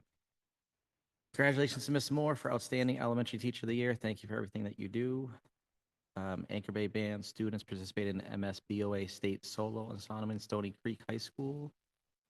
They received outstanding rewards. I'd like to thank the entire middle school North staff that welcomed next year's 4th and 5th graders from all 6 elementary schools and gave students a tour of the building, met with staff, and had a great inspirational message from Mr. Teedy. Thank you. Congratulations to Anchor Bay North Captain of the Month, Alyssa Turner. Alyssa is an incredible teacher, has a special way of connecting with students, and makes learning fun and engaging. Wednesday, April 30th is district-wide Denim Day. All staff and students are encouraged to wear denim or teal to show their support and honor April as National Sexual Assault Awareness Month. Congratulations to Savannah Bouchette, who was Middle School SALT's 212 award winner. I'd like to thank Middle School SALT Student Council and National Junior Honor Society members that held an Easter egg hunt for the preschool students at ECC. Anchor Bay is looking for excuse me. I do have feelings on this too. Anchor Bay is looking for a culinary arts teacher. Come join a thriving program, brand new kitchen and restaurant, and a food truck. Relay for Life is having Taco Thursday tomorrow at the VFW Banquet Hall on 23 Mile. All proceeds go to the American Cancer Society. The Anchor Bay Literacy Fair is May 21st from 5:30 to 7:30 at Middle School North. Kindergarten transition nights are starting in May. You have Ashley and Eldred and Great Oaks on May 1st, Lighthouse and McCons on the 7th, and Lottie on the 8th. Congratulations to the Anchor Bay Band, Jazz Ensemble, Red Combo, and White Combos that performed at Eisenhower High School, the MSBOA State Jazz Festival. All 3 earned first division ratings. Awesome job. We spoke about it a little bit earlier tonight. I know there have been a lot of questions around interviews for coaching positions here at Anchor Bay. Having board members present for the interview process is nothing new. Mike Moses was involved in the process for 6 years. During the interview process, I was open-minded, listened, and asked questions just like any other interview I've been part of over my 30 years of my professional career. My goal is to hire the best coach for the position that they are applying for, the best coach that will represent our district in a professional manner, not only at sporting events, but also to be professional within our schools at all times with staff and students. We had 3 great candidates apply, and I believe the right choice is made on the coach that will not only be able to mentor students within the football organization, but we also have hired a coach that will have an opportunity to teach and mentor students in a classroom setting outside of athletics. My points of pride tonight, I'd like to thank all the parents that came to speak about different issues within the school district. It's great to see that the parents are involved. It's great to see that they want to voice their opinions, and I want to thank them for coming out tonight. Thank you. Ms. Burkmeyer? So my comments, I just want to also touch on the people that spoke tonight. I know myself, I've heard from the ABEA, support staff have reached out to me, parents have reached out to me. And honestly, that's been going on for a few months. And I think that's what upsets me the most is I've begun sharing, admittedly, not all of the things that were shared with me, but some of the things that were brought up today, some of the things that I have shared since maybe even last December, and we're still here. So I appreciate those that were willing to come forward and say some things today, and speak up. I know it's not easy, particularly when you're a staff member, of some sort. So personally, I would like to maybe have the superintendent or the board, consider some sort of immediate relief for Lighthouse. And I know that that would probably come with some sort of cost, but I personally feel like it's overdue. On another note, listening to the parents, particularly talking about the kindergarten classroom, where we've maybe had up to 6 different instructors. And I'm not trying to denigrate anybody that has stepped in at this point, nor the original teacher that, has every right to be on a maternity leave and all the things. I certainly took my own leaves at times. So not trying to shame anybody for anything about that. However, I think we can recognize that in coming with numerous transitions of different teachers going through one classroom, particularly kindergarten. I mean, you stop and think that this is some of these families' first introduction to our district, and we have certainly not shown them our best.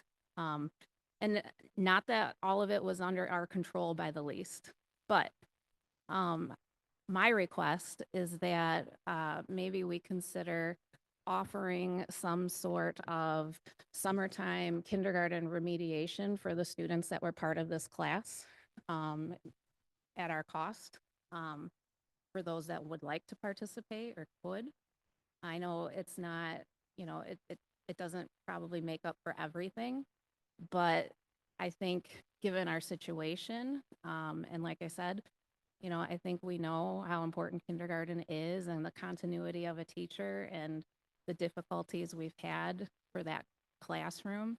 I would like to make it right as the best that we can. And I think that would be one step in the right direction of good faith towards those families, to do something or consider our options of offering something for them this summer, potentially at our own cost. So that's all I got for tonight.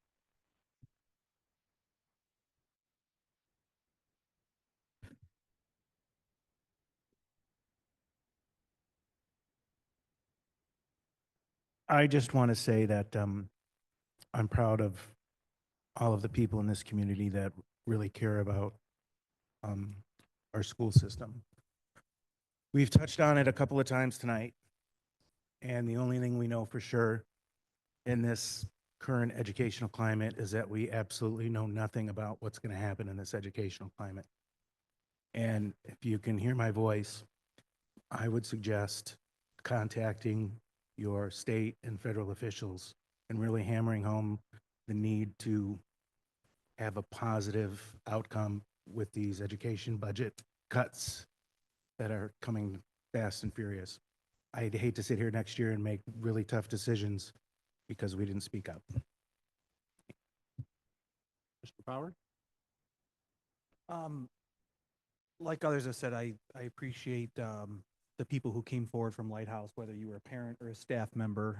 I know that's probably not easy to put the spotlight on yourself, but I think that should be a wake-up call to how serious it is, and we've kind of hit critical mass, and it's time for some aggressive action there to help them out. So I know we can't discuss, personnel things in public at a board meeting, but I would expect hopefully in the coming days to hear something in terms of where we're going with that, so that we can assure the public that we're listening and that we're gonna act on this. Other than that, just welcome Coach Brandon to Anchor Bay, and again, like I said earlier, I'm excited for the future of our football program, and I really believe that once our football community gets to know him, they're gonna see the same things that we saw, and they're gonna like him, and I believe he's gonna be successful here. Thank you. Mr. Venditelli? Yes, thank you. So I'd like to echo a lot of what the other board members are saying. With regards to Lighthouse specifically, I can tell the frustration that a lot of community members are having. I think that it sounds to me that it's valid. It sounds to me that they have very legitimate concerns. But also, not to be a contrarian, I can understand how it's fairly difficult to be a principal as well. It's not an easy job that we're asking that person to do. And so I'm curious to kind of see from my own personal perspective, boots on the ground, what exactly is going on at Lighthouse. And so, Mr. Superintendent, if we could schedule a time for me to come by, I'd like to just kind of see in person what's going on, maybe take some time to be able to interview some teachers and kind of get their take first person, what sort of differences they may have noticed from different schools to what they're experiencing right now, and see if this is something that can be fixed or if it's something that needs to be taken as what other members have described as more drastic action. I want to kind of get a firsthand take on that. Past that, I'm very grateful for the way the things are panning out with regards to the district. I'm looking forward, as Mr. Powers said, to the new football coach, and we have a graduation coming up, so it's exciting. That's all I got. Ms. Knott. Echoing everyone else, love when the parents come out. We definitely do need some aggressive action, even though it's the end of the school year, quickly. My point of pride is to say Happy Administrative Professionals Day to Sherry. She is here with late nights with us. She sits by herself when we go into closed session. She gives us all the things we need, fresh water when we sit down, all of that good stuff. So, and then, yeah, we have graduation. So class of 2025, be safe, and we'll see you there. So I won't belabor a lot of the points that the rest of the board has made. I will say that Barry keeps me focused and moving forward and replies to my emails and texts and phone calls and always has the answer that I'm looking for. So I appreciate that. And Tim's not here he's around the corner. Can't see him to speak up, but they can talk to each other. He's not completely here by himself. Tim is over there too. Now he might be face down on his computer, but he's over there. Out of sight, out of mind. And I also appreciate all of the parents coming out for the 3 or 4 different things that they spoke on. I would prefer it as much as I don't want to be here at 10:30 at night. I want to hear from the people that put us in these chairs of what's happening in our district, what they want to see. And I also appreciate that they each were respectful and, it got their points across without, yelling or, acting the fool up the podium. So, that's what I've got. How about a legislative update, Superintendent? There has not been much going on. There's probably the least amount of legislative movement on any front in quite a while. However, the word on the street is the Senate will finally roll out their budget sometime next week. And then the House is saying that they're going to wait until after the May consensus revenue estimating conference. The concern being that the unemployment rate in Michigan has gone up to, I think it's 5.5%. So that's the second highest in the country now. And the impact of tariffs, whether they're 10% or not or whatever. And they're waiting to see that. I know the general fund tax receipts are down. The school aid fund seemed to still be in a decent spot. So the only other movement they've had is they did start moving some bills towards the cell phone policy that they have, that the governor had kind of put out in her state of the state. And so there are competing bills on the level in both chambers that had committee hearings and I believe were released from committee earlier this week. And then the other thing that is hanging out there is basically they're looking at what is the scope of the school aid fund. So traditionally, the school aid fund was K-12 education or pre-K-12 education. And over the last, I would say probably since 2008, since the Great Recession, basically the state has been taking from the school aid fund in order to fund post K-12 education. Okay. So community colleges and universities now have been taking more out of there. There is some talk about going back and just limiting that. But a lot of this is going to be tied up with whatever they do on the road funding bill, because that right now, my understanding is that's kind of an offset, because if they change for the road funding, if they change the sales tax on gasoline, that is going to take put a series down. I think it's like 1.5 billion in the school aid fund. And so then they would have to come up with that money elsewhere, which may or may not be if they take the universities and the colleges out of that. So that's the other main discussion going on. That is had some committee hearings. It has not moved out of committees yet. So we're hoping we'll have an idea from the Senate, but the big player is going to be the House because they're in the opposition party. And once we have that, we'll know. But I do not expect that there will be a budget until September or maybe October. So typically we are behind because the budget doesn't go until July. And we have to, by law, pass one by June 30th. We are probably going to be at guesstimating as best we can when we do the next budget for next year because we won't know. We'll have no idea. We'll just know the competing things, and what happens in the meantime might alter that radically. And that's it. So as always, you know, the board wants conservative estimates from you and Todd and Robin. So I understand it's going to be a tough task and that, you know, we're probably going to be making some serious amendments because you're pretty much throwing darts here in the next 60 days to try to guess what may happen and then not have an idea until October. So I'll shake my head to that whole situation. Board committee updates. I know we talked a lot about the committees and who's gotten together over the past month or 6 weeks. Did we miss anything? Is there anything anybody else wants to share from a committee meeting?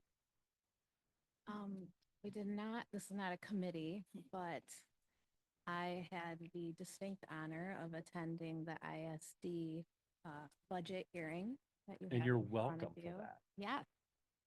So I can give you some highlights if you're Sure. interested. What do you got? So actually, as I stated last year, the meeting ends up being, I took some notes on the back of my agenda, presentations about academics, special ed. They have a chief information officer because the ISD houses lots of servers and IT for parts of the county as well. And then finance, and then they do some legislation. The meeting is mostly more of an update of everything that they're doing with their money as opposed to what their budget really looks like. So truly, we did not get to this during the budget meeting, which I find very interesting. So a few things that just kind of stuck out to me. One of the things you guys might, we've used like E-rate, for example. E-rate is at risk. It currently is in court, which would, you know, if E-rate goes away, what happens with the budget, as you can imagine, it's for the ISD, it's like a shell game. They get some direct funding, but there's more of a shell game where, you know, all the districts pay the ISD, maybe per pupil and things for different services at times, or just flat fees. So like the ISD is able to garner like a $25 per pupil savings due to E-rate. So if that disappears, think of that across the county, you know, for an entity like them. Just different things like if you heard of in the news, the Power School breaches that had been occurring the past a couple months ago, I think. The ISD IT and security is very tight, and no Macomb districts were affected because of their superb IT. They are continuing to build. They're building at 14.5 in Van Dyke, a new building. It looks pretty impressive. It's going to house like a lot of services and classrooms for kids, and so that's still underway. Lisa, are they moving from Garfield? Is that the plan? No, this is one of their schools. Okay, It's okay. replacing. Yeah. Okay. Another thing that they mentioned, for example, is like how we do our Heebly overrides at times when we are gonna maybe lose revenue on tax. You know, you have to consider that the ISD, for them to be able to do that would be a huge undertaking to get basically the entire county to approve their override. So they generally don't. But as a result of property values increasing and stuff so much lately, like right now, they have like $21 million that they're missing out for not doing an override. But the undertaking is so risky for them that they haven't done it. Other data that was kind of interesting to me, like they're continuing grow your own programs for teachers. I think Phil's talked about that before. They also have a program now for, because of the needs for special ed, that parapros can do to go through and become special ed teachers. It's paid for. They go through Wayne State. I mean, so those are great opportunities for people. What else? I think they're calling that a SMART program.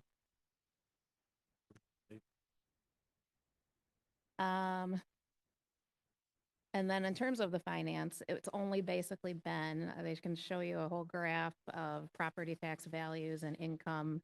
And it's only about in the last year or so that the actual property tax income has finally returned to about 2010 levels. So the ISD has been, there was quite a decline, and then they've kind of slowly been raising back up, but only now finally are they even at the 2010 level of funding that they're getting from all of that. But they did, despite all of that, avoid bill backs. I guess in the 90s, you know, when things like that happened, they basically ended up charging the districts, you know, to pay them back money to make up differences because otherwise they wouldn't survive. So this time when this had happened, since, you know, 2009-10, they've been able to adjust their budget and avoid doing that to the county. And by doing things like the Bovenschen building that they're now rebuilding, like they had a bond earlier to do it and they let it go and forewent it because they weren't going to be able to afford to continue at that time. So that's why it's finally getting done now. And then lastly, the one interesting piece that I thought was just something for us to keep in mind too as a board coming forward. And I know this has been somewhat of a political issue. I'll try not to keep this out of like the scope of politics, but they were showing a graph like with the rise in autism and the number of autism diagnoses in the county. And generally Macomb County is very 50th percentile across Michigan. You know, there's counties that do financially and things way better than us, and then there's many counties that do significantly worse. So we are very middle of the road, and the state kind of looks to us for a lot of that, education-wise, I guess. But there is a sharp increase in the number of 3 to 6 year olds that have an autism diagnosis and special needs coming up, and you consider that's kindergarten, first grade, even to the point that when I compared it, like my own kids are in 6th and 7th grade, and you look at the rates, it's probably 30 to 40% more than just like our current 5th and 6th grader or 6th and 7th graders. So that's kind of coming down the pipeline. I mean, it was like a factor of things that. Was there any reason given? You know, that, and that can maybe get into some of the politics, right? Some of it, and somebody did ask that, and some of it is like, you know, improvements in how it's diagnosed and factors of how it's classified. But, you know, otherwise not really, you know, I think they didn't want to get into that end of it either, but, not necessarily. So, and generally, like they said, they were just pointing to basically what you see in the news about the rate being about 1 in 32 births ends up with a autism diagnosis at some point down the line. So, you know, I guess that was kind of eye-opening to me. I know I've heard it on the news, but then I never maybe put it into the context here. That, you know, we could have some increase in needs for different services and more services and things coming into the district, and not just us, but the whole, you know, everybody. But something to keep in mind that we need to maybe think about and plan for because that could just keep, I don't know, hopefully it doesn't go up, but it could. We don't know where it's going. But other than that, the operating budget did pass. So it's an interesting meeting. There's a lot of data that they put up on the screen, so it's actually not so bad to attend. So what's our capacity for ECS? To Lisa's point about 3 to 6-year-olds. Yeah, so ECSC right now, what currently we're probably at, we have 3 classrooms, we could add a 4th in the current. But that's like- not 30 kids, that's, like 18. No, right? that's like 18. Yeah. Okay. And typically we try and go 15 or less. Right. Part of what the state is doing is they are changing the thresholds in order to allow more, which is not what we're interested in. And when Lighthouse comes online, there'll be about 4 more additional classrooms, so we'll be up to at least 8, and then we could do more if we wanted to. But that's kind of the initial thing would be we're doubling our So capacity. we can handle some of what Lisa's describing Yes. is coming our way. Yes. Anybody else, any committee, Phil, anything else to add? Anybody else? Everything was on the agenda pretty much. All right, I think that's it. I will entertain a motion to adjourn. Second. Any further discussion? Good night, everybody. All those in favor of ending this meeting at 10:51 PM, signify by saying aye. Aye. All those opposed? Meeting adjourned.